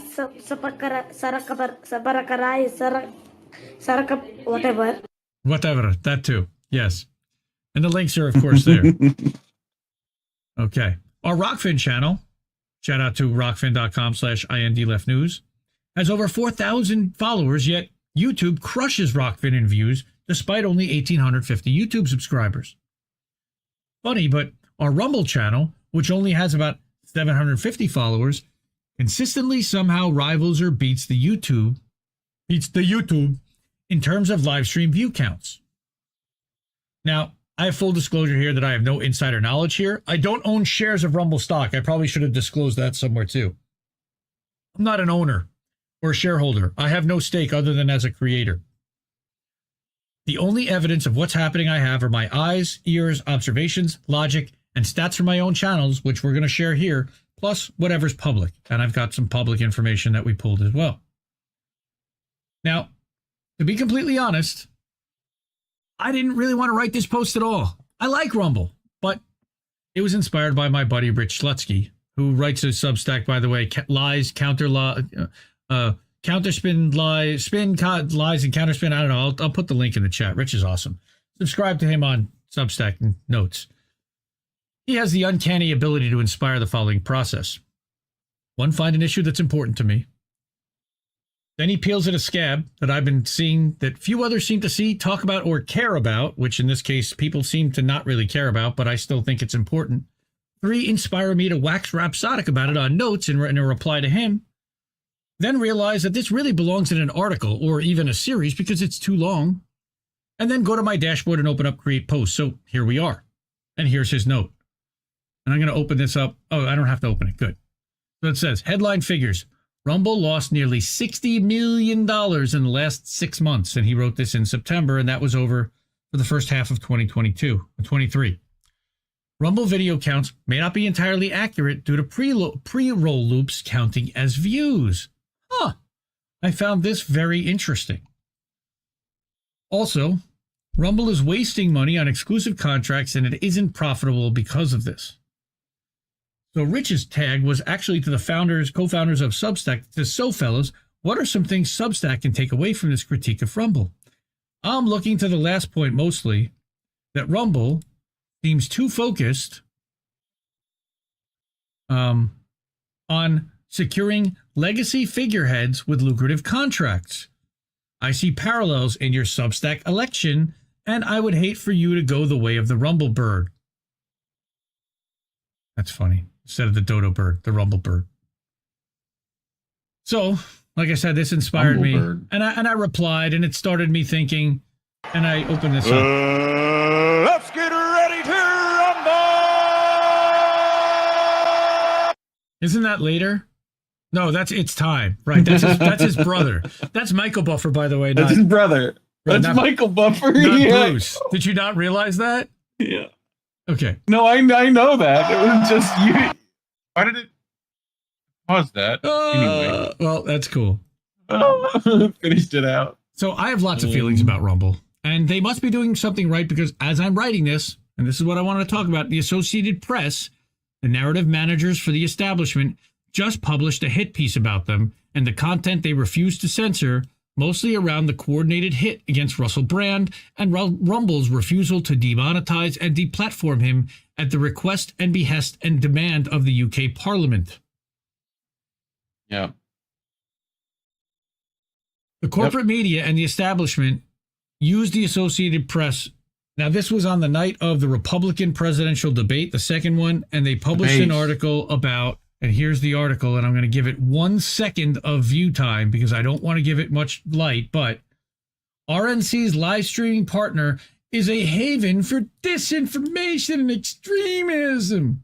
All right, I'm going back. I'm getting rid of that nonsense and garbage. Now, who is Rumble? I'm going to give you a real assessment from someone who's been using it, from someone who's heard all the smears and all the garbage and uses it every day and actually watches content on Rumble. I'm one of the few that actually does, and he can attest to it. I watch on Rumble. I watch on Rockfin. I use the alternate platforms that I actually subscribe to and tell others to. Practice what I preach. They're a publicly traded company on the New York Stock Exchange. Stock symbol RUM. And what's cool is that if you put a $ RUM in a Substack post and hit space, it'll actually pull in the growth on thing, or, the last whatever. They sell themselves as an anti-YouTube champions of free speech. This is the description on Yahoo Finance, is that they operate in the US and Canada and internationally. They're Canadian based. They operate rumble.com platform, where users can subscribe to channels to stay in touch with creators, access video on demand, and live content streamed by creators. Sounds like YouTube. It also operates locals.com, a subscription platform for creators and subscribers to engage through video on demand, podcasts, live chat, polls, and community discussions, and the Rumble Advertising Center, an online advertising management exchange, which is also something they've launched this year. Company was founded in 2013. Public, pretty much. That's what we're, yeah. Well, yes, they're public. And they started appearing on my radar about 2 years ago when they signed a deal with Glenn Greenwald, Matt Orfala, and others. I signed up for a free profile that day and started uploading content there. So here's Matt's tweet where he tagged the wrong thing that day. And I actually replied and said, I'm signing up. I was actually a premium Patreon subscriber to Matt, so I had that right away. That same day, like I said, an article entitled, that was back in 2021, August of 2021, that got Rumble a lot of light, also from the Washington Post this time, again, from the narrative management establishment that's creating their own enemy. An article entitled, Rumble, a YouTube rival popular with conservatives, will pay creators who challenge the status quo, was published in the Washington Post. And it gave a lot of light to the announcement. Like I said, that was Glenn Greenwald. Yep. We covered that they were going to have Rumble was going to be the only place with the Republican debates too. We covered it a long time ago. Live exclusively on INN News. Put it on Rumble. No, live on INN News. No, that's not true. But anyway, Rumble acquired Locals, like we said. Is it on the YouTube? It is on. It's on YouTube. I don't know if we put it up on YouTube. We might have. I'm pretty sure you put it up as a clip on YouTube. Maybe. I remember we that was the week we were off of YouTube because of maybe not. Yeah. I think we got it all up there. But a couple months after I signed up for a free account in October of 2021, Rumble acquired Locals, which is a Substack-like competitor.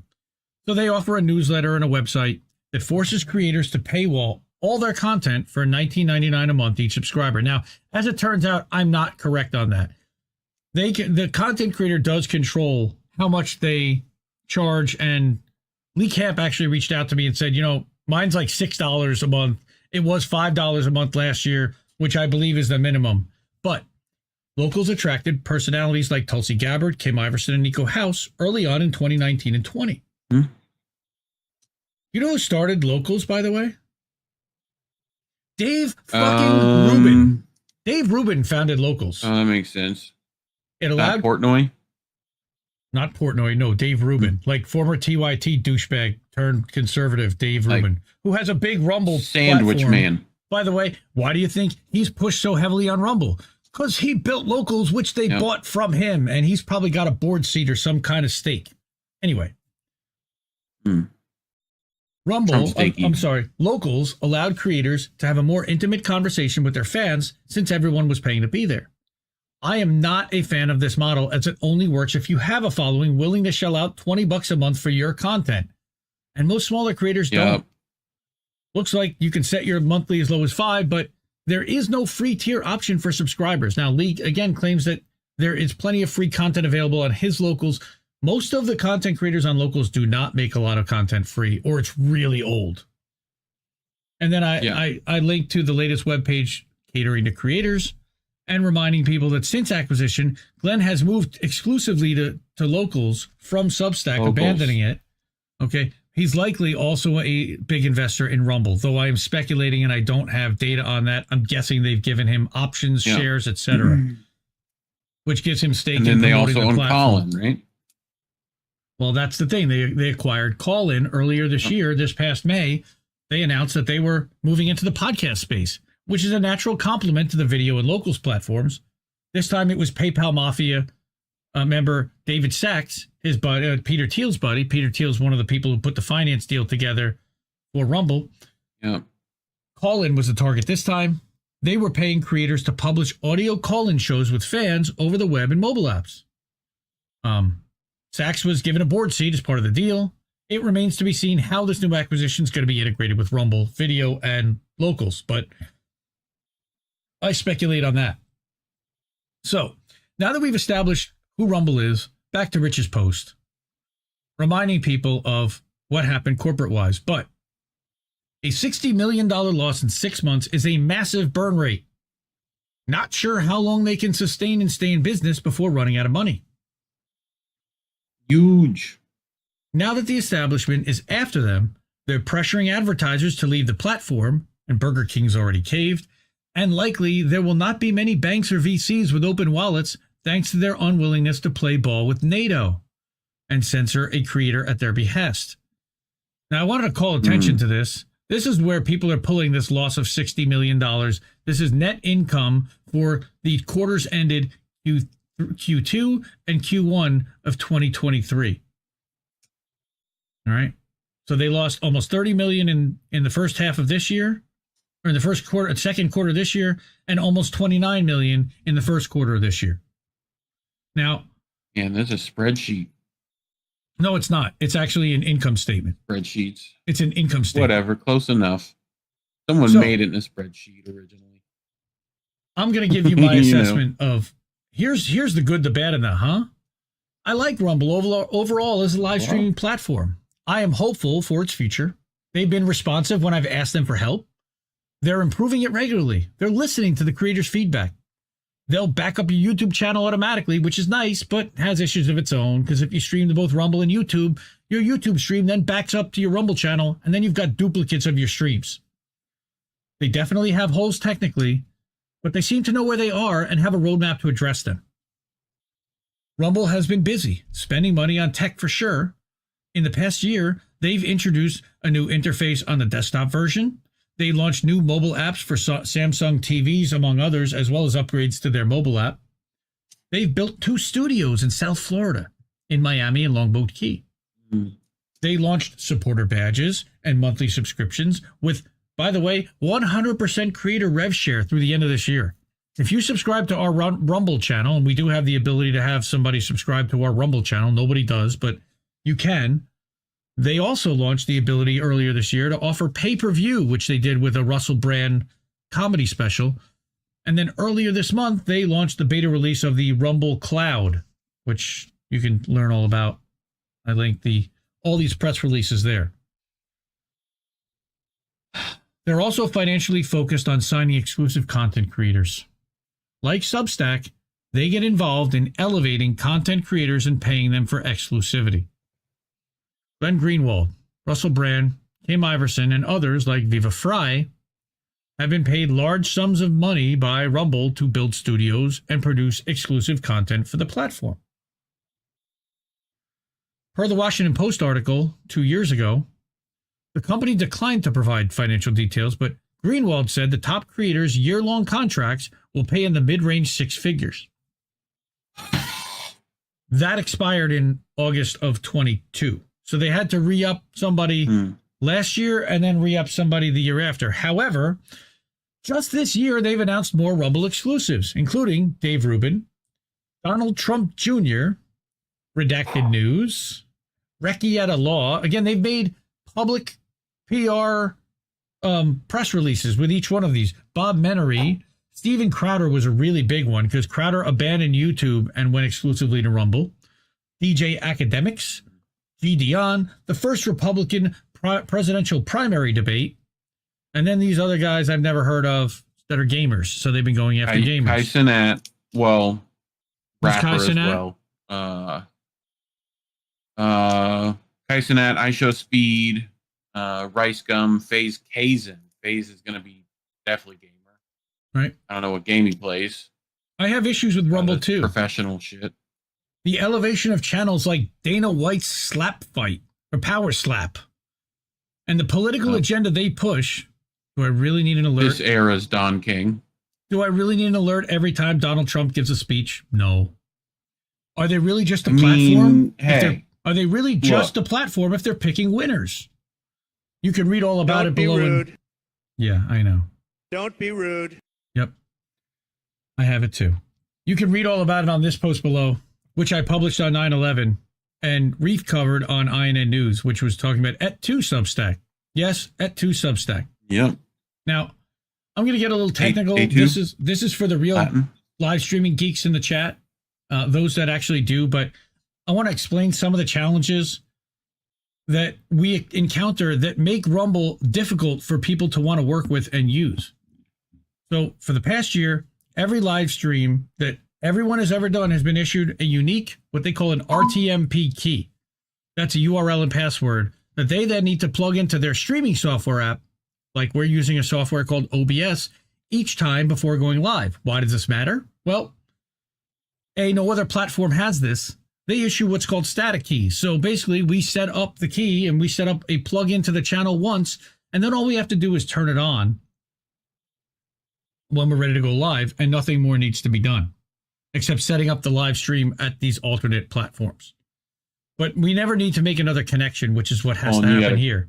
An extra step that you got to go click go live in Rockfin. Anytime you want to figure that out, Rockfin, where that just automatically works, that'd be great. Our friend Big Bad Crab has trouble with the stream key and remembering to do that. I'm going to call him out. Anyway, this is yet another extra step, which can only be completed once the Rumble stream has first been set up. Rumble then provides you with the RTMP key, which you then have to go back and plug into your streaming app. And oh yeah, by the way, you can only create a new stream within 24 hours of going live, which is a whole other challenge in itself. I could not schedule this stream on Friday night, even though I had everything else scheduled everywhere else. I couldn't do it because you have to wait 24 hours out. I said also, it's clunky. People have trouble figuring out, or they just don't bother. So no integration with StreamYard and Restream. A lot of content creator streamers use those two apps, one of those two apps, in order to stream out. Restream, definitely. What that means, we use Restream here. A lot of them use StreamYard, but outside of the above mentioned dynamic RTMP key, all right, so what it means is that you need to first create a stream in both Rumble and Restream to connect the two.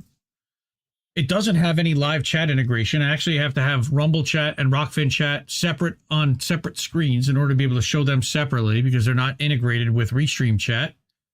It eliminates the potential for combined stream analytics. How many people were actually watching across all the platforms? You don't know unless you look and compile that manually yourselves. The data becomes very fragmented to gauge total viewer engagement across all platforms. There's also no pushing of title and description from StreamYard and Restream, which you can set up. And the way that works is it's supposed to be a central hub to push out your stream and all the data that goes with it from one place. So if you catch a typo, it's then got to be changed in all the places where you put that, instead of just in Restream, which would then push out. Now, all three alternative platforms mentioned at the top have this issue in some way, shape, or form. In all fairness, Rockfin, Rumble, Odyssey, all three, you have to create the stream separately, then go back and make a restream, which is what I do. There's also, in Rumble, no analytics about viewer behavior while live, like how much time they average spent on stream. There are no playlists or a way to organize your videos and live streams, though we hear that's coming. And a static RTMP is supposedly coming for creators too. They also have no shorts or vertical video capability yet, though they announced something like that was coming a while back. No word since. What I also find interesting is that they have this developer documentation. It has everything about how to actually use and run Rumble, but you wouldn't know it. This should be the how-to help screen, but it's not.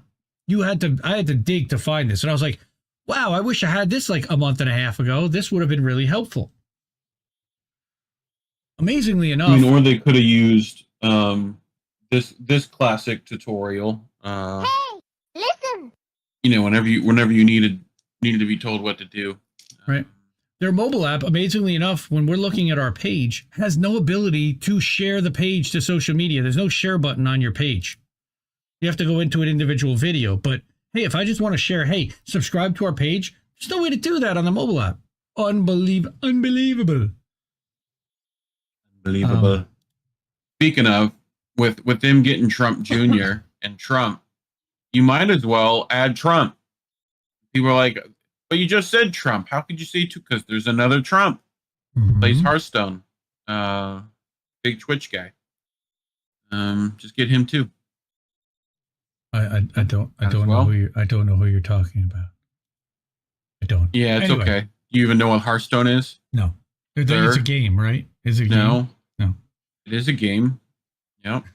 Now I said but that by the World of Warcraft people, it's a Blizzard Entertainment. It's a card game, and you put the cards down. And yeah.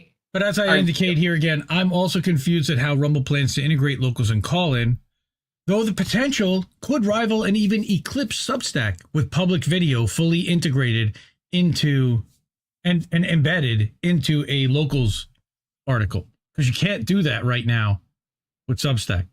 You have to put a screen cap and link to it.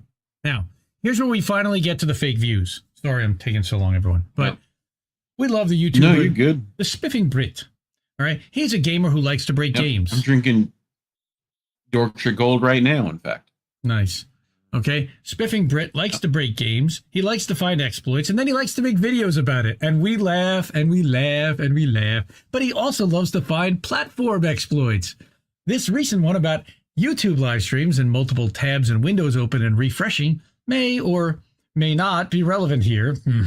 But I wanted to include it anyway. So again, when we're done, go and watch this video. Told you, this is in depth. I go deep.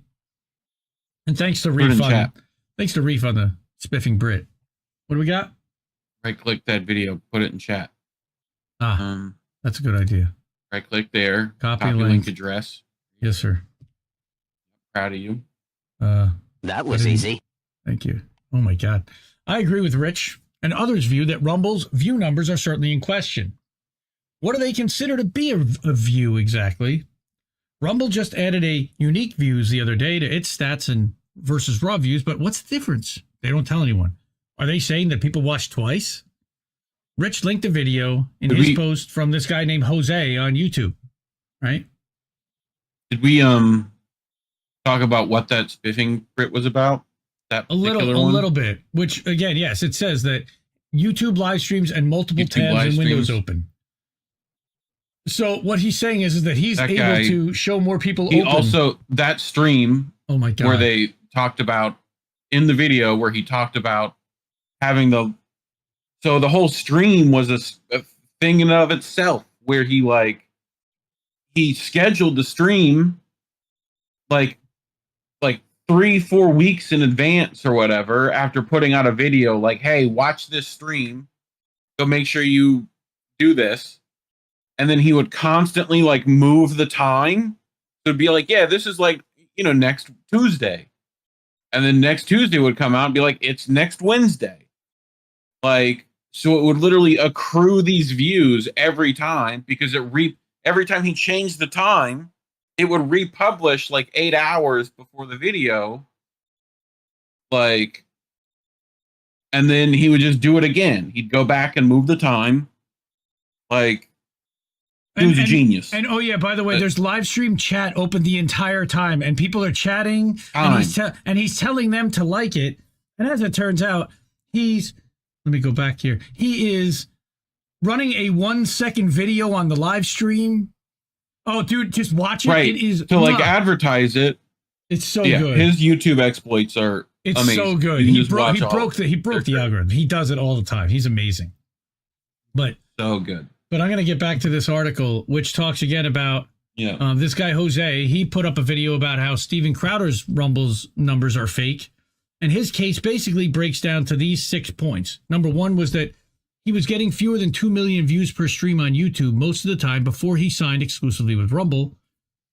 He then went on hiatus, which is bad for a channel's momentum, but concedes that Rumble was promoting his channel after leaving YouTube.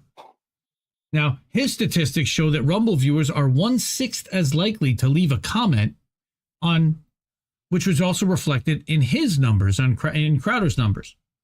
Except that if his Zero engagement. Except if his audience was coming over from YouTube, why wouldn't they also chat on Rumble, save for having to set up an account? It makes no sense if the same people are coming over. The pre-roll video seems to be picking up a lot of views themselves, similarly to what the Spiffing Brit did. The pre-roll before they actually went live, waiting for the stream to start, but should that really count as a live stream view? Quote, I'm pretty confident in saying that Crowder's live stream debut counts and possibly other streamers on Rumble are being boosted by counting views of people waiting for the stream to start. By the way, we had 100 viewers tonight on this stream before we went live on Rumble. A sample of 2 weeks for Ben Shapiro and Tim Pool's channels found that they had similar issues, and it seems like users on Rumble just are not interested in leaving comments or liking and disliking videos. Or liking, or disliking, or subbing. What? Zero of those three things. Red flag, red flag. And we know we asked you to... Right? So, I'm going to talk about something that I've been doing, which is that before we went on break, every morning I would take a clip of How Did We Miss That, and I would loop it on Rumble live stream to Rumble and to Twitch on my channels only. You and your loops. Me and my loops, which Reef hates. But I was trying to prove something, and I think I did prove something. These are the above stream results from a clip that was run at 8 a.m. Eastern and played on loop 10 times as a live stream, a feature that Restream, thankfully, empowers subscribers to take advantage of, extending the time that they're live. But what does that mean? This clip is only 12 minutes long. However, when it's looped 10x, we get 120 minutes of stream time out of a 12-minute clip. Pretty good. If Rumble is pushing channels who are live to the top of feeds and subscriptions, as well as spotlighting live content, I have a much better chance of it being pushed to the top of news feeds as long as my video is live.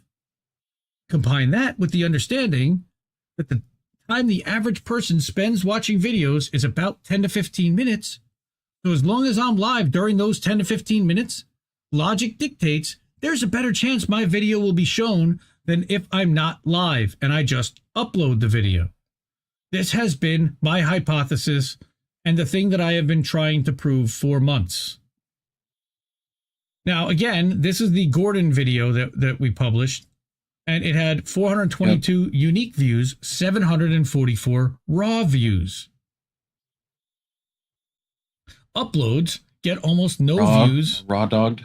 Right? Versus the same thing live streamed, partially because the homepage for Rumble showcases whoever is live up top. You can see how prominently live appears at the top of the horizontal navigation bar on the desktop version, which remains static as you scroll down the page. The news and politics categories, by the way, aren't featured at all without scrolling to the right on the navigation bar or way down on the homepage. I've been categorizing this show as podcasts with the secondary category of trending news, but notice what's there. All right. Now here's what's interesting. Here's that stream again from Gordon. 746 raw views, 424 unique. I uploaded the same video about like the day before I published this article, and after 17 hours, it had 13 views. Not hundreds of views. But what's that one down at the bottom? This was the one that I streamed on a loop for 2 hours.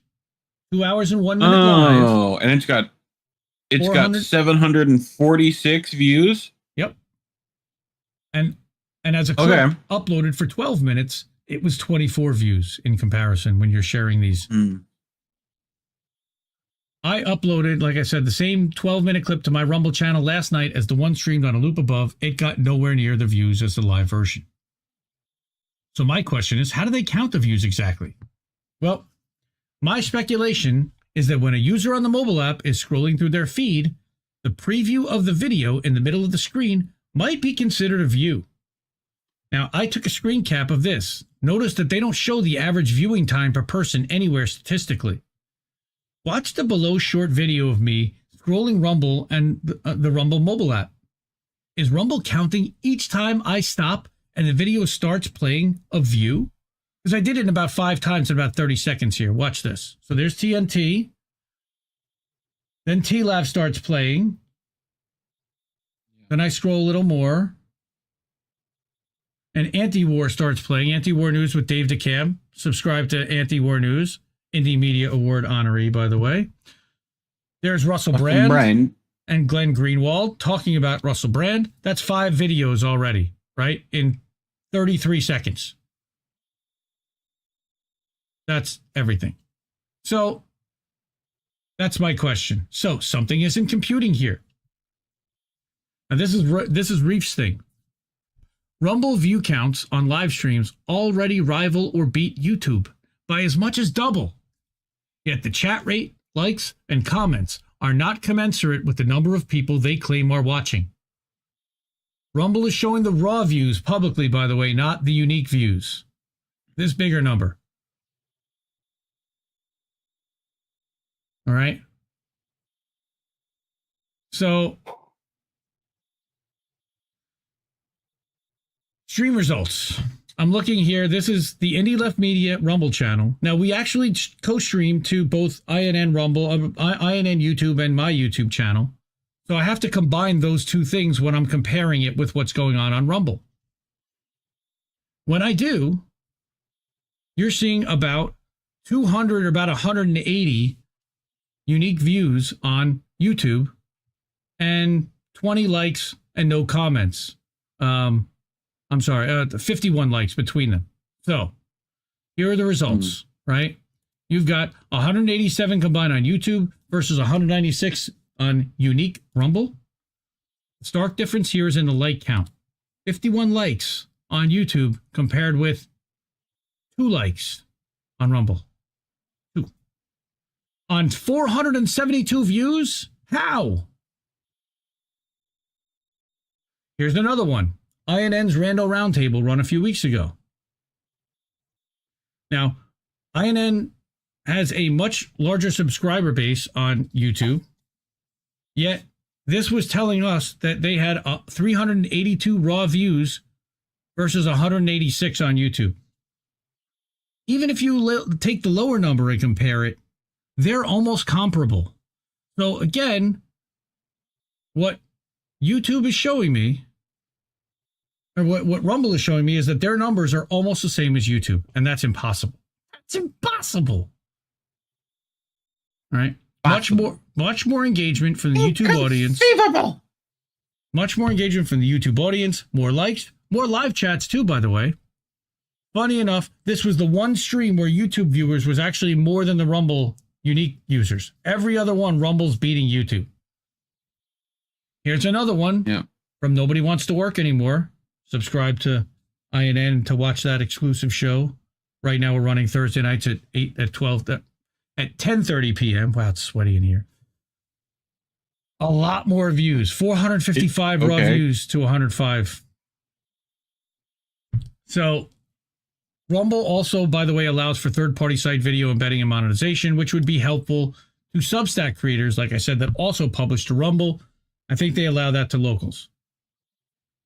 But like I do, I always say follow the money. Rumble lost $10 million on average in the first 6 months of 2023, after losing over $40 million in the last 3 quarters of 2022. Add that up. To me, that's around $100 million in losses, without counting Q3 of 2023 that ended yesterday, which is almost over and likely to burn another $30 million or more. According to the balance sheet below, they also raised almost $300 million last year. Looking at the difference in cash on hand from December 31st, 21 to December 31st, 22. So my question over how long do they have left? Well, they just got a massive infusion of cash, and here's the proof in the pudding. Right there. 46 million they had at the end of 2021, 337 million at the end of 2022. That's a difference of 290 million. My guess is that they got 300, and their burn rate already had started at 10, and they had already lost $10 million before they reported the end of the year. I said they're going to likely have to cut that burn rate at some point. But hopefully it comes more from picking content winners than for paying them for exclusivity, rather than at the expense of platform innovation and development and tech. But we all know how that always works. Right? What do you think? You got something to say there? Not really. I mean, follow the money. Well, here's the rest of the money. Only got so much of it. Here's the rest of the money picture. If you're not getting paid for exclusive content by Rumble, unless you're getting a lot of Rumble rants, which I don't know of anyone other than maybe Jimmy Dore that is. Why? What the hell? Creators are not making big money. And I can confirm this from RBN that's making almost nothing. Primo Radical famously left Rumble because in 5 months of producing content and putting all his content up, he had been paid a total of 3 cents by the platform. Unless they're being paid for a Rumble exclusive show, my guess is that most of the creators on the platform are not making much, if at all. There is the ability for users to subscribe monthly or leave a one-time donation Rumble rant, but based on the fractional level of engagement as YouTube, it doesn't seem possible that Rumble is paying out the same kind of revenue that most creators can survive on Rumble income, the way some survive, or at least used to, on YouTube income from subscriptions and super chats. Anecdotally, I'm just going to show you how much INN has earned in all of 2023. $3.48. Call the accountant. Remember that Rumble also keeps 30% of live stream donations, rants, and starting in 2024, 30% of all monthly subscriptions too. Just like YouTube, by the way. Rockfin keeps 28% of the Ray tokens donated. And there it is. You can see by month. Basically, we had one big month where we earned almost 60 cents. Wow. Oh, look out. Now, this is where I leave some unanswered questions and I would like addressed, which is number one, how much runway do they have left financially if they're currently burning $10 million a month and that burn rate has been accelerated this year? I don't want to continue to invest time in a platform that's not going to stick around. Number two, how do they count views and unique viewers? What if someone's logged in but watches on mobile and then switches to desktop? What about on the same desktop but multiple browsers? Like opening Brave, Chrome, Firefox, and Edge and tuning into the stream. Is that counted as 4 views? Because I believe it is.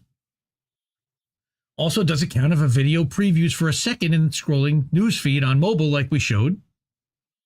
And how do they determine how many people are watching live? I want to know. How long will they continue to pay big money for exclusive content from popular creators? And when they stop, what's going to happen then? What's the long-term plan to integrate call-in with Rumble and locals? Will we see an integrated platform to eventually rival Substack? My guess is yes, but how long is it going to take them to get there? And what's Substack innovating in the process? Now, Substack has taken notes, which gives you a social aspect. Now, Rumble is a step behind when it comes to that, unless they acquire Blue Sky or Gab or one of these other Twitter-like type of atmospheres and try to integrate that. And then they're just playing copycat to Substack, by the way. They don't want to do that either. Will they play nicely with Substack, which is technically a competitor to locals, to allow for easy embedding of Rumble streams in Substack posts like YouTube does, allowing Rumble creators to monetize with ads on embedded vids on Substack? That would be nice. And it's why some people actually use Rumble. I know that Jason Burmis, for example, talked about being able to embed his video in the Post Millennial, and he got like 70,000, or the Gateway Pundit. He got 70,000 views on his Rumble video. Who knows if that's real? And then number 6 is, will Rumble finally integrate with StreamYard and Restream? Because we know that the cost is $15,000 a month, according to my people at Rockfin that told me. That. Now, I got to make some conclusions here. We're getting to the end finally, and we can get to some votes. I'm sorry it took so long, but this is really important. I think that Rumble has about a year to 18 months left, this burn rate, before they need to think about either raising another capital round, which they might already be doing if they're not already working on it. based on the reportedly explosive average monthly user growth over the past 2 years. Now, they claim that they have 44 million monthly active users as of the last earnings call. We're basically taking Rumble's word for it that they're getting the same views as YouTube on our streams, despite a fraction of the total monthly average users and a fraction of the engagement from the people who they claim are viewing. So I think I'm justified in questioning the accuracy of the views per live stream and views per video upload and how they're counted. It seems that the view counts are definitely questionable. I would also love to see Rumble invite an independent analytics company to validate or accurately report on viewing time, engagements, etc., and prove the numbers that Rumble reports to creators and viewers on both live streams and uploads. Also to their shareholders. Remember I mentioned that they're on Wall Street? If their numbers are not what they say they are, can you say the word fraud? That would be massive, massive fraud on a huge scale to the tune of hundreds of millions of dollars. So I think they should bring in a third-party auditor personally. Finally, Where's the fucking money? Lebowski, yes. Rumble should also add an update to the live stream reporting to the development roadmap for the creators to gain actionable data about user activity during a stream and once it's over. My feeling is they don't want to report that because that will show you who's actually live and that it's a lot less than they're reporting that it actually is. They've got a long way to go, but these changes are not hard or expensive to implement, and I'm hopeful that they'll listen. I have sent this to the people at Rumble. We will all be watching closely. And if you think more people should see this, please share this article, and it will be in chat, and it's over at my Substack at indiemedia.today. And then there's all the links to find me and find all this. And we've got a couple of comments and a bunch of likes. And I appreciate everyone that's taken the time to go through this because I know it is long. And I thank everyone for sticking with me on there. Brooke Hines, friend of the show, friend of the network, saying Rumble's UX is horrible. E.g., there's no way to scrub. And when you try, you lose your place, which is also correct. There's also Reclaim the Net, which writes a whole Rumble review that's pretty fair as well. So, all right, I'm exhausted. I need boats. Show me the money! Jerry! Thank you, Rich, for inspiring me. Thank you to everyone that helped contribute to that article. Give me your feedback. This guy for multiple times checking it and reminding me, oh shit, the 24-hour thing. Right.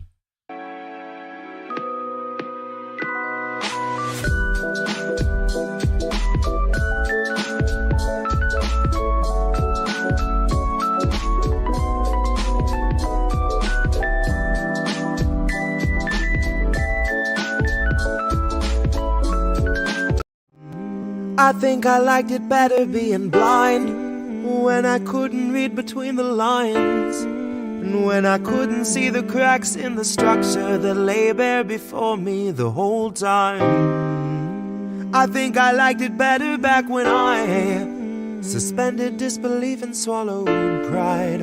I thought I knew the difference in the red from the blue, but they both bleed us so dry.